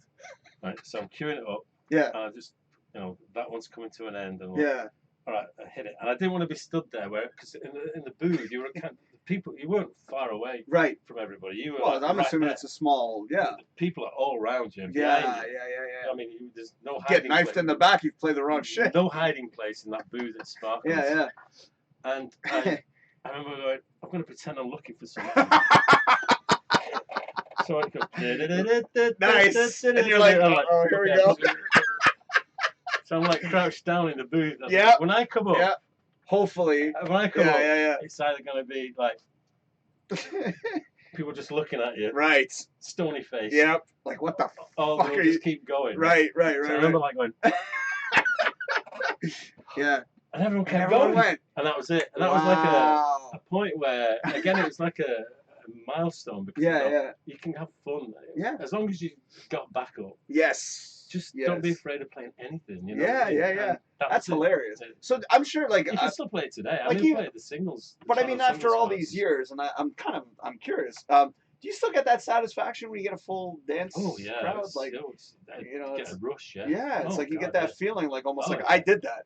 You know what I mean? That's why I take pictures of it. Yes, but I you know, my go-to song, the one that I used that actually got people on the dance floor was ABC. Oh, the Jacksons. Oh, that's a great. That always gets people on the dance floor. So I it works. Discussion with my son, who's a DJ. Yeah. DJ Shams. You're right. That's right. And he plays a lot of Motown. Right. You know. Like he said, it works great. Yeah. You know, and I always sort of thought like I can't play old music. Right. You know, because there's an old guy playing old music. I'd be like label. Oh, he's playing Motown from the 70s. That's right. That's right. So I've never really done that. Yeah. You know. But Amanda asked that stupid request. What's the dumbest? I'm sure there's songs out there that you've probably gotten, and you're like, are you serious? Oh, there's all kinds. There's too many. Well, no, you gotta show the label. Show the label. What's wrong with you? All right. There you go. Perfect. I mean, we can hide that label. There you go. Let's hide that one. So, I mean, there's so many. I remember sparks of memory there when I was doing a wedding at the Royal Canadian Yacht Club. Right. On Toronto. Oh, I know that. Yeah, I've seen that place. It wasn't a Greek wedding as such, but it was the bride was Greek. Right. And you have the handkerchief dance. It's like a line dance. Oh, I've seen that. Yeah. You've seen that, right? Yeah, I've seen those. Yeah. They don't do that as much anymore nowadays. No, I think it's like everything. It's like it kind of disappears. Like, yeah. That was a long time ago. I saw those, man. I'm talking early 90s. Yeah, that was around that time frame. Yeah. And so I'm doing it, and like the bride said to me, whatever, you know. I played one of the songs, whatever it was. Yeah. I played it. You know, doing the thing with the hankies, holding hands and all that. Right. And I played it, and then the father comes up again and goes, "Can you play another?" And I went, "Well, it's the father of the bride, right? Right. I have to play it." Yeah, so I'm kind of shafted there. Right. So do it again, and then the bride comes up. Yeah. And goes, "Don't play any more of those." And I'm like, "Okay, I won't." Nice. I said, "But it was your father that asked." Yeah. To play it. Said, right. Don't listen to him. Oh. Don't listen to him. So I said, "Okay, I won't listen to him." Right. That's hilarious. So then he comes up, about 10 minutes later. Goes, "Can you play what?" I said, "No, can't." Just, I can't do Your that. daughters forbid me. Your daughter's forbidden it. Yeah, exactly. And he goes, That's awesome. oh, don't listen to her. Yeah. Well, here's the thing. Who's paying for it? That's Exactly. what it should have been. You'd be like, Well, all right, well, I think who's the daughter cutting was the paying check? for it, yeah. So she's cutting the check, so you got to listen to but her. it was, and then they got into it a little bit. Yeah. In front of me. Oh, no way. Yeah. That's funny. Yeah, That's funny. So What's the craziest? Like, you said there was a fight that.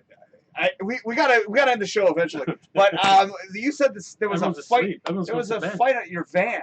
That was in England. You get outside. He gets outside, and there's a bunch of guys But what it was, beating the shit out of each other. I was there from '83 till I left in '87. Right. I was doing like 3 nights a week there. Right. And it was in not the most salubrious of areas. You know. And I've Very worked sketchy. Yeah, Yes. kind of a Yeah. you know, it's rough. Rough. Obviously. Yes. And fighting wasn't uncommon. Yeah. I remember going in there the first time I ever went in. Yeah. Or one of the times I went early. Yeah. And like the girls would have black eyes. You know what I mean? Not just the guys. Oh, that's brutal, man. Yeah. That's brutal. But and it's very intimidating. But Yeah. I've worked in a couple of these bars down the years, down decades. Yeah. But they're great people. If they know you, Yeah. it's fine. It's just all that good. when you first, you know. Yeah. Oh my God. But you came out and there was a fight. Oh well, when I came out, 'cause I used to park at the side of the building, and I used to have like 4 record boxes. I'd have 2 record boxes, like 12-inch singles and albums. Right. And I had one of 45s, Yeah. singles. Yeah. So it'd take me 2 trips to get out there. Right. You know, I'd take 1, 2, go back in, you know, And then go grab the other ones. the other ones. Yeah. So coming out one night, and I had a wagon, or we call them estates over there. Okay. Right, it's Ford Estate. Right. And I'm just walking with these, oh crap. These 3 guys, one guy's like literally on the hood of my car. Like, I'm beating the shit out of it. And they're giving it him, right? And I'm like, hey, how's it going, mate? I'm stood there, like, and they look around like that. They're going to start on me now. Yeah. Because he's drunk or something. Right. You're the DJ, right? I went, yeah. And, is this your car? Went, yeah. Oh, sorry, mate. Sorry, mate. Pulled him up. Put one of the car next to mine. He goes, I just carry on like lettering this guy. I go, there you go. Get your stuff away now. I'm like, oh my God. I thought I have to come back, lads. I said, that's fine. That's all right. We'll go beat the shit out of it. Oh my God! I just realized. I hope we don't wake up Liz. I love that. See, we gotta have you back on, man. But we do have to wrap her up. Oh my God, we've almost gone like. We've not talked about Mrs. Ashton. I know. Next time. But you see what I mean? I was even like, I didn't really watch any movies this week, and I joked. I know, but I joked about that, and I even said, I go, there's no need because George has got tons of stories. I gotta rip you up about fucking Joker. Yeah. Okay. We at least gotta. Let me get another drink because I'm out again. So if you don't mind, I'm gonna go grab another one. You still have your beer there, so I'm gonna get another ginger ale because I gotta drive. So, all right, so here we go. I tell you, I love your setup, man. Oh, yes. Hello, Mr. All right. Well, the Joker. I'll give you my story first. Yes. See, I'm not like. I mean, I grew up with comics, but I'm not an expert. I mean, I go to the movies, and I go. You go every week, man. At least once. Every week. Well, last night I was watching Dark Waters. That was my 71st of the year. Jesus. Yeah. Now I've actually just tied with this time last year. So now you go to the theater after, but you watch everything. Like you see every movie. Well, I have a very, very, very low threshold of entertainment. I love your comment the other day when you saw a movie and you said, I can't believe I wasted my time and I'm starting to sound like my friend Del. That's right. I laughed my ass off. That was that Play with Fire. Oh, is that what that was? Oh, okay. It's still running. I can't believe it. Yeah, that was hilarious when I read your comment. I was laughing so hard. Like I'm there looking at it and he goes, yeah, I'm starting to sound like my friend Del. I mean, do you want to know that? You're okay, right? I'm still going, okay. Yeah. Oh, jeez. Oh, yeah, you are. Holy crap. Okay. Yeah. I'm just leaving them over here. Is that okay? Or That's fine. Right there's okay? Okay, cool. All right, I'm coming around. All yeah. right. So just to put it into context. Yes. So I'm a casual observer, you know. And a casual observer. I like that. I mean, I'm not like Hey, I'm not that hardcore either. Like Yeah, I just compared to review. me, you are. Oh no. Another thing is, some guys any they get movie- right into it. oh Like, yeah, yeah, like they Any- talk about directors and the yeah. fucking I have actors. no idea. Yeah. I don't even read reviews. I just go. Yeah. Watch it. I'd do it the other way around. Then Yeah. I'll read their review. See. Yeah. But you know what the problem is? A lot of people read those reviews nowadays and they Yeah, don't you even give the shouldn't. movie a chance. You Like shouldn't you do go that. check it out. Go watch Check it out. Absolutely. Form your own opinion. That's what I've been Absolutely. saying. So Absolutely. sorry. Go ahead. So so the superhero movies, some are okay. Yeah. Anything over 2 hours for me is too long. It's getting too long now. Too long. Yeah. You know, it's just An hour and 48 seems to be. yeah. the But once good you go time. to like 2 hours, Yeah. 25, it's like, oh my god. It gets too And as much. comfortable Yeah. as those recliners are, you're like, oh god, I can't feel my feet anymore. Oh, hold on. We have a comment here. John.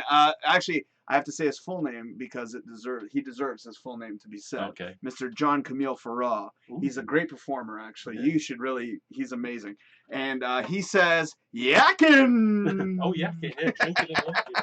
Drinking and yakkin. Done Cheers. a lot of yakkin Thank you tonight. for the. This is ginger ale again. I got to drive. So okay, here we go. This is like, I love it. I've always told people, like, when it comes to drinking and yakking, we can go as long as we want. Yeah. And I forgot I was having you on the show because we used to do like what, hour and a half, 2 hours. Like it was a blink. Yeah. Like, you know, we could just talk, right? Yeah. But okay, so we got. Well, if we start talking this Joker shit, Yeah. we're never gonna leave. Well, Well, you're home, so you're good. I'm okay. Yeah, no, I'm good too because I'm not working tonight. Yeah. But all right, so we won't get into too much But depth. It's over 2 hours, wasn't it? About That was 2:10, too 2:10? goddamn long. 2:10, Dude, I'm an hour in and I was already in Really? tears because I felt like I was in a 3-hour movie already. Well, I honestly thought I'm not Yeah. going to enjoy it, right? I thought Yeah, not really, you know. yeah, because you just said you're not a It's comic guy. another, yeah. I mean, Yeah. when they did those, What, like Avengers and all yeah, that? man, 3 You hours. didn't like those? They were great. I thought they were No. amazing. But No. you liked Joker for another reason. It and just seemed, it was just yeah. such a different spin on it. right. But you were already biased because you Oh, don't like Joaquin Phoenix, right? I hate him. You know, I hate him. I flat out hate him. Yeah. Yeah, but then again, when it came to oh my God, the guy who passed away, Heath Ledger, Keith Ledger, yeah. he was a horrible actor too. Mm. But when it came to doing the role of the Joker, he embraced it. He embraced it a bit too much, Yeah. and he did a great job. Oh, yeah, it was a Fantastic. good job, but But- it was. You know, It was a very, to me, it was a very sadistic violence, Keith Ledger. yes, The joke, which whereas was fantastic. the Phoenix one, Ugh. it's very subtle. The Ugh. violence, you don't really see anything, do Ugh. you? You know what I mean? And I thought I'm the sorry. ending I'm was sorry. brilliant. I thought the ending, I was Not so much- suffering. no, yeah. the actual ending. The big, When it goes back the up the big, corridor. the big reveal. Yeah. You know, and you think it just intrigued me because when I was Too long. growing up in England, and I Yeah. used to get Batman comics and Superman comics. Well, Right. Batman was my favourite. Right. Back then. I'm talking early '60s. now. Right. They call it the golden age. That was the campy age Well, that was in the Adam TV West. series. Yeah, Yes, that came like Pure 65, West. 66. that's right. But this was still the comics, right? Yeah. Then I Yeah. started buying them. There's a comic shop literally across from my mum's house. Nice. That was great. Nice. And then what we used to do over there in England was. Do we like, have time for Mrs. Ashton? I think we should. all right, we well, should. We all right. should. Okay, go ahead. I'm sorry. I'm just thinking. So We can go we'll- 2 we'll hours. end, Fuck it. we'll end with Mrs. Ashton. Okay. We got 2 hours. Fuck The it. comic Fuck it. story. We're gonna keep going, people. So I used to. Yeah. So I used to buy these comics. We'd Yeah. have this stack of comics. Now Right. the Batmans are kept. right? Yes. But then I'd read like Supermans or Yeah. Spider-Mans or whatever Yeah. they were. Right. And I wouldn't really keep them. Yeah. So like, there's other friends and kids in the neighbourhood. Oh, And just give them away. we used to. No, you'd get a knock on the door Yeah. once you got to know them, and there's big 2 or 3 kids there with a stack of comics for swaps. Wow. And you would get your swaps, and you'd be trading Wow. with people on the You'd be trading comments. trading comics. Holy And shit. that used to happen all the time in the neighbourhood. It was Wow. To think of unbelievable. how much they're worth now. Yeah. Like, Yeah, but I'm saying that way you could read all these comics. oh, so it would be Because you like read the ones you didn't really Yeah, want, yeah. and then you knew that, people would be coming around. the Johnny around the I corner. mean, the or line whatever. was, have you got any swaps? Have Right. you got any swaps? And Yeah. Mum will go, they want some swaps. Oh, yeah, I'm coming, you know what I mean? And it happened just like all the time. Wow. Dude, that would never happen nowadays Not because now, everybody no. knows the worth of comics. Yeah, So they well, would. this was, I mean, they were just Yeah. comics you go every week, right? Right. You know, yeah, back in the day it was a little bit different. Yeah. You know what? We have to talk because that's my favorite story. My favorite story. Oh, this goes way back. Ever. This is when you were a kid. And this is like by far the. We'll try to keep it as short because we got to keep an eye on the time. I don't want to go over 2 hours, so we got about 10 minutes. We can. Oh, we're doing 10 minutes. You can do it. We'll 10 finish minutes. with this one. Yes. Oh, Mrs. Ashton. Well, don't do a little too much and don't ruin it. No, I won't. I won't. I swear. No spoilers. spoilers. I won't say anything. This is all you. So. You know, if you could give like the Cliff Note version, it is quite a story. It is quite a story. But this is basically, this is the story. This is what records. Yeah, like this is what got you in. So that's fascinating. Yeah, what it was. It's not going to be a 10-minute story. I know. No, I know this guy, and I know me. I can't just. Okay, fuck it. We'll go for 3 hours. I don't care. We'll finish. We'll wrap it up at 2. Okay, go ahead. Start ahead. So. Mrs. Ashton. We lived in like a row of houses. Right. They had like a little front yard, a garden. Yes. Very small. We should have a theme song like. Coronation Street. If you know what Coronation Street's like, it's those kind of houses, but with a bit of a front. Right. And we lived at the end house of this row or block of houses, whatever you call them. And there'd be like 2, 4. I think it was 8 houses in the row. And like the 7th house, and you knew everybody. I mean, I had an Auntie Flossie. Yeah. Florence. And I love that. She's Auntie Flossie. She wasn't a real aunt, but it was my Auntie Flossie that you go and visit. Yeah, and she'd come and give you like a nice shiny coin for your birthday. It was like a real community. That's awesome. And like I said, the next door neighbours, there was 5 of them. There was Lynn and Carol. Lynn who used to lend me the Motown records. Steve and Gary who... You were like a kid. Yeah, you were a kid. With it. That's grew with it. Like, dude. I used to play with the 2 brothers. They were like regular buddies. Yeah. And it's funny, like the girls would go like, "Oh, you live next to Lynn and Carol Walker." I was like, "Can you put a word in for me?"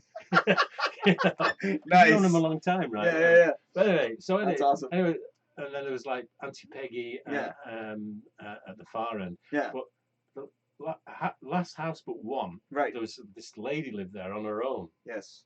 And she was really, really old, really old lady. Ancient.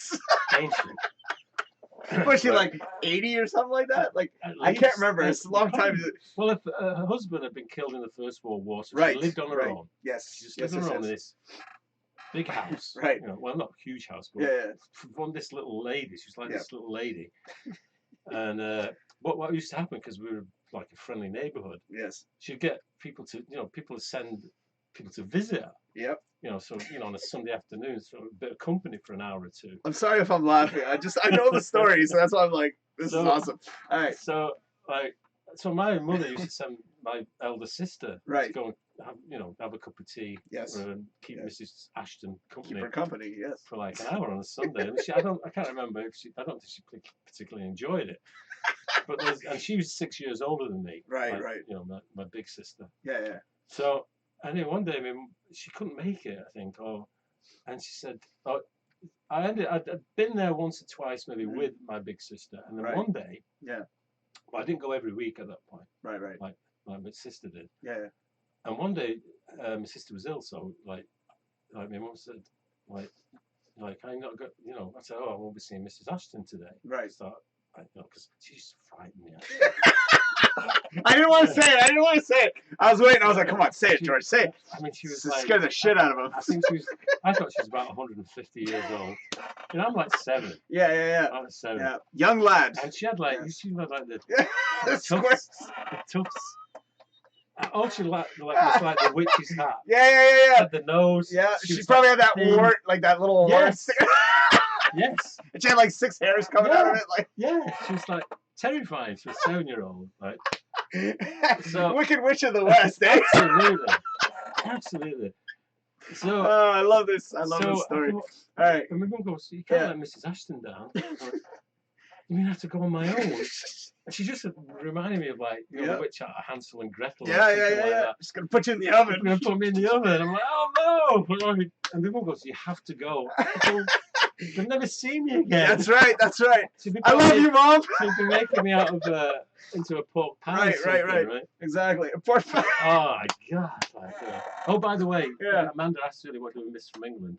Oh, no, it was earlier. I never answered the question. Okay. pork pies. Pot pies. Proper pork Oh, pies. what do you miss from England? Yes, that was from a while back. Steak and kidney pudding. Steak and kidney pudding. Yeah. We get around. Yeah, we'll get there eventually. So she's still watching, I think. So she says, actually, real quick, she goes, "I'm working on cosplay while watching you guys." Awesome. So we're keeping her background noise. You can't get those, right? Yeah. Yes. So steak and kidney pies. Yeah. Steak and kidney pudding. Pudding. Sorry. Oh, I have to mention real quick before you get back into it. I love your balls. Okay, I don't know if y'all can see the balls up there, but oh, wait a second. Are we like freeze framed here? What happened? It's okay, but if you guys can see the balls, I gotta show the balls real quick, just before I forget, because I've been dying to mention them. Like right there, the disco balls.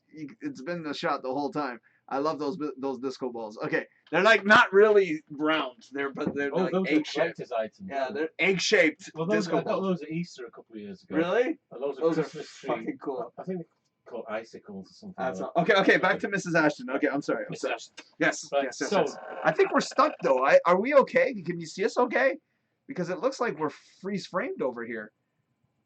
Mind you, we have been on for a while, so I hope everything's okay. Anyways, okay, it's being recorded anyways, so we're clear. Go ahead. So, my mum forces me to go, and I'm terrified. Absolutely terrified. Absolutely. By yourself. By myself. It's an old lady. Knock on the door. Fucking wicked witch of the east or west. Oh, George. Cackle. Oh, George. Where's your sister? Oh, she's not going today. Hey, well, come on inside, George. And so she get like the chocolate bourbon biscuits. Right. Oh, cookies, nice. Get you drunk. And a glass of milk. Right. And I'm sat there, and she had this black and white TV, tiny little TV. She lived on her own. Yes. And I'm like, what time can I get out of here? Right? Like, will I ever see my mother again? Or That's my right. Father again? That's right. Yes. You know, it was nice knowing your parents. I'm finished. You're done. Right. And I was watching something on TV, and every now and then, not TV, the telly. The telly. Thank you. The box. The box. And she said, no, she'd asked like, what did you do at school this week? And I tell her, blah blah blah. What did you do at school this week, there, George? And I'm like, you know. Sorry, I'm trying to relive that moment. Someone came on the TV, on the telly. Right. Yes. And it was. It was something current. It was like an artist of the day or something like that. Oh, okay. Like a song. Oh, okay. And I'm like watching it, and he goes, "Do you like this, George?" I'm like, yeah. And I kind of, I play my mum's records. Yeah. Like when she lets me near the record player. She doesn't trust me because I'll scratch them or break the needle or something. Yeah. That sounds about right. Said, "Oh, come with me." Oh no! I forgot about that. Come with me, George. That's exactly what it's like. Where are we going? Oh, we're going to go down to the basement. Right. That's right. You're just going to tie your shit. And this is it. The beginning of the end. That's right. 7-year-old, your life is flashing before your eyes. I'm done. No, I want to go home. I almost want to just run to the front. But it wasn't as nice. Help. It wasn't as nice as the basement. But she only lived in. But she lived like she's this 150-year-old witch. You know, and she lived. I think she had a cat too. Okay. It wasn't black though. It wasn't all black. I don't remember the cat. There was a cat. Yeah. I remember the rest of the story, but I don't remember. A few times you tell it, you get more memories. More traumatizing experiences. So it wasn't the basement. No, it wasn't the basement, which I thought we were going to go down there. Yeah, which is already bad enough. Cellar. The coal cellar. The cold room. The coal where they deliver coal to burn on the fire. That's right. So, but she's, we're going upstairs. And oh no, we're going upstairs. Where are we going? 10 times worse. And this lady. We're going upstairs. I mean, she lived on her own in this house, right? She had all these rooms. Even scarier. And like, they were empty because she lived basically in the kitchen and the living room. Yeah. And obviously a bedroom upstairs. Right. She had a bedroom. Yes. Or it might have even been downstairs. That would have freaked me out even more, man. So the rooms, there was nothing in them. There was no furniture. There's nothing on the walls. There are claw marks from children. I'm just trying to think of the worst scenario. And can you imagine that? It's good therapy. I'm sorry, George. I'm sorry. So like we go upstairs and there was a bathroom upstairs. Right. It was exactly the same as our house. It was just that, things were the other way around. Right. because they're all. Like, Well, houses were all houses. pretty much set up. The Yeah, same. there were houses, so Yeah, they're yeah. exactly the same number of rooms. Right. And these rooms were just empty. These two other bedrooms upstairs were empty that I walked past. And they're just floorboards, bare floorboards. Nothing in there. I can say more, but I'm not going to. Just more horrifying. We go to what I know in our house. Right. Mum and Dad's bedroom, the master bedroom, a big room. Yes. And I think, well, what's in there? And she opens the door, and we're like, come in, sonny. Yeah, but when you open that door. She opens the door, and there's nothing there either. So what's showing me it? There's this bunch. There's like about 8 or 9 cardboard boxes. Yes. Just some piled on top of each other. Yes. And there's some newspapers on the floor. I think she used to put newspapers down in case the cat went up there. That's what I remember. Okay. On the floor, yeah. To do it on the newspaper. Yeah. And I'm like, yeah. And there's this big monstrosity, this cabinet in the corner of the room. There it is. Right. Why have you brought me up here, Mr. Jackson? And she opens the top of it, and it's one of those old phonographs. And it had an arm on it that was about that thick. Yes. With a big round end where you put the needle in. You put it on the record? And and they were literally like, literally, there were needles. Needles you put in there. Oh, you actually had to put like. They're like a needle. They weren't like a stylus or anything. Jesus. Just like she'd be knitting and then fucking. No, like small, thin. You know, little, very tiny little needles. Okay. And there was like. That's funny. There's a box or 2 of them, of these, like full of them. Right. And she went over to one of these boxes and pulled out this 78-inch record. Oh, there you go. And it was like the real deal. It was like thick. Yes. And she goes, George, I'll show you how this works. Nice. I'm like, oh, yeah. She's twitching. Like, and she goes, like you said, put it on the platter. I think you even put it up somewhere. Yeah. There you go. And then the song started. It's like one of those old show tunes. Yes. And between like the song and this, I said, that sounds marvelous. There you go. That was really it. Good. That was it. Really good. Like, why am I here? Yeah. And she said, George, there's lots more in those boxes. And I looked, every box is full of all these 78s. All the old albums. Tons of them. Yeah. And she goes, I'll leave you for now and just have a look through them. Nice. And I'm there like, hey! What does this sound like? What does this sound like? And then you were in. It's like, I don't care how hideous she looks, I'm good. I love this. This is great. And Keep the kid entertained. So I'm playing away, like discovering all these tunes. Yeah. He loves saying tunes. Tunes. I love it. Spelled with a CH. That's right. And Tuesday. Tuesday. But like, I'm playing it, and the next thing the door opens, and she goes, George, it's getting late. Your mum will be wondering where you are. That's right. You've been here for 3 hours. Yeah, whatever it was. Yeah. I've just been going through all this stuff and enjoying, flipping over onto the B side. Yeah. And that was so it. I went home, and I said, Mrs. Ashton, I'll see you next Sunday, okay? I love it. And then, that's my favorite story. And then I love the following Sunday rolls around. Yeah. And see you, Mum. I'm off to Mrs. Ashton's. I'm going to go listen to some music. And that was it. That was it. I used to love going to Mrs. Ashton's. Yeah. And that was like the love of music. That's where it all... Yeah, that's what it... Because all I ever really heard was my mum's stuff. I was never allowed to put my mum's record. Right. It's nothing to play, really. It's just Jim Reeves or whatever, meanwhile, Miss Ashton's she's got the hookups. I didn't know what these tunes were, but I was in total control. Yeah. You were the DJ. I was the DJ. See? It's good that we left off on this story because a bedroom DJ, but that's right. Bed there. Right. Oh, bed. And man, you know what made it even funnier was when I mentioned the kid like the hands. I'm sure I looked for stuff like that. That was horrible. Yeah. But no, dude, that's actually the perfect story. What are we at? Oh, geez, we're past 2 hours. Okay, so you got one more. You got one more. It's just okay. To this. Okay. So because she was so old, I don't know what family she had or whatever, because no one knew very much about it. Right. I think she had like a daughter somewhere. Okay. And they got to the point where she was going to go into a home. Oh wow! So she was that close to. But she was old, yeah. Right.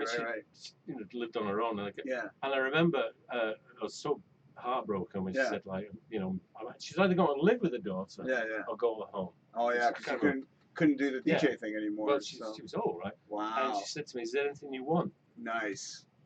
And I went, Oh, I forgot about that. Yeah, I said, yeah, I'll take some of those records. Yes. So I got some of the records. Yes. And she goes, well, to play them, Yeah. he said, you better take the whole thing as well.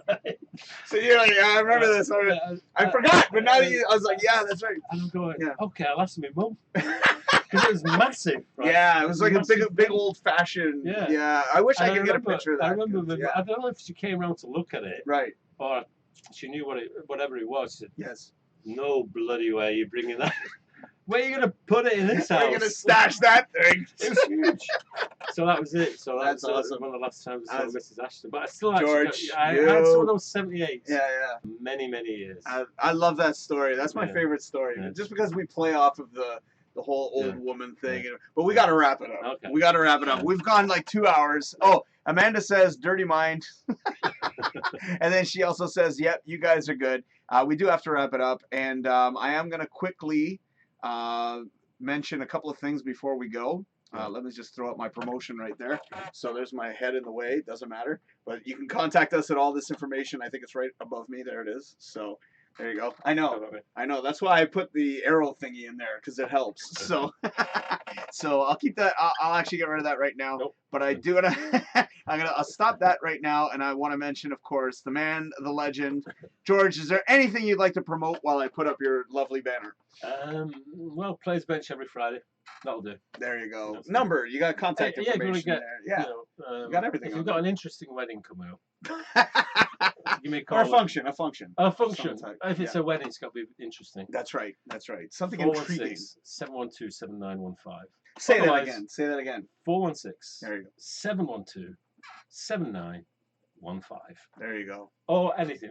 Yeah, other than that, yeah. We need to get that ad from you, by the way, so that I can play that ad every week. Which one? The one that you used to play all the time. The one Oh, to yeah, promote yeah. your business. Yeah. I'll make a new one. Yeah? All right, make one. And if you're gonna make a new one, then don't bother putting any music. This way, Yeah, you don't yeah, get yeah, dinged with any weird Yeah, copyrights. We never Or- played the tune, did we? I know, eh? We Yeah. forgot. But then again, dude, you're awesome. That's why I was like, I knew right away. I'm like, there's no need to watch movies because you've got it covered. I was like, yeah, George is. We used to, when we did the show, like my show a couple of times, and then I came on your show and surprised the hell out of you that one day. I'll never forget that.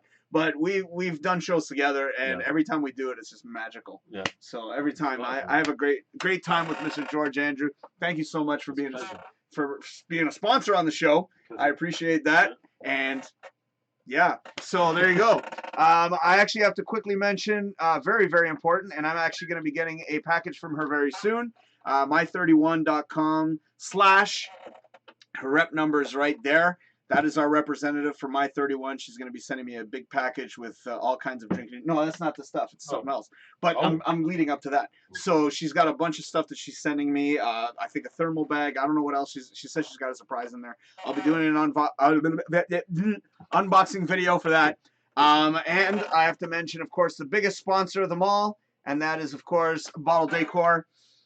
This lovely fine merchandise here. You can get that. You can get this. Get your own logo, your name. That's right. Anything. You can actually get your own personalized items as well. If you bring something to her, she can get stuff personalized for you. But if you want Drinkin Yakkin items, give her a call. The number's right there on the screen. Give her a call. Not now.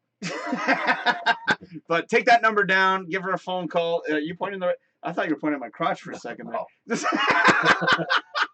Give her a call. Put in an order. If you are in the London, Ontario area, you can actually go by and pick up the stuff. Very reasonably priced. And whatever the money she charges, that's for her. I don't take a penny off of any of that. So please give her a call. And if you like the Drinkin Yakkin merchandise, well, shirt. And then we got buttons like crazy. So yeah. So there you go. See, what's up? And I got it right there. Right there on the niblet. You know, so and she's awesome, amazing. And actually, I have to mention, sir, real quick, that Thursday, I may actually be going to her store. Oh. So that's going to be awesome. So we're actually going to do a show at Wineworks, which I am very much looking forward location. to. Yes, Again. and it's going to be amazing. Yeah. Oh, I love coming to location, man. Yeah. It's not always the same look. Yeah. You know what I mean? Yeah. It's a different environment. I love this. This man. He's got it all set up. This is great. The wife calls this junk, by the way.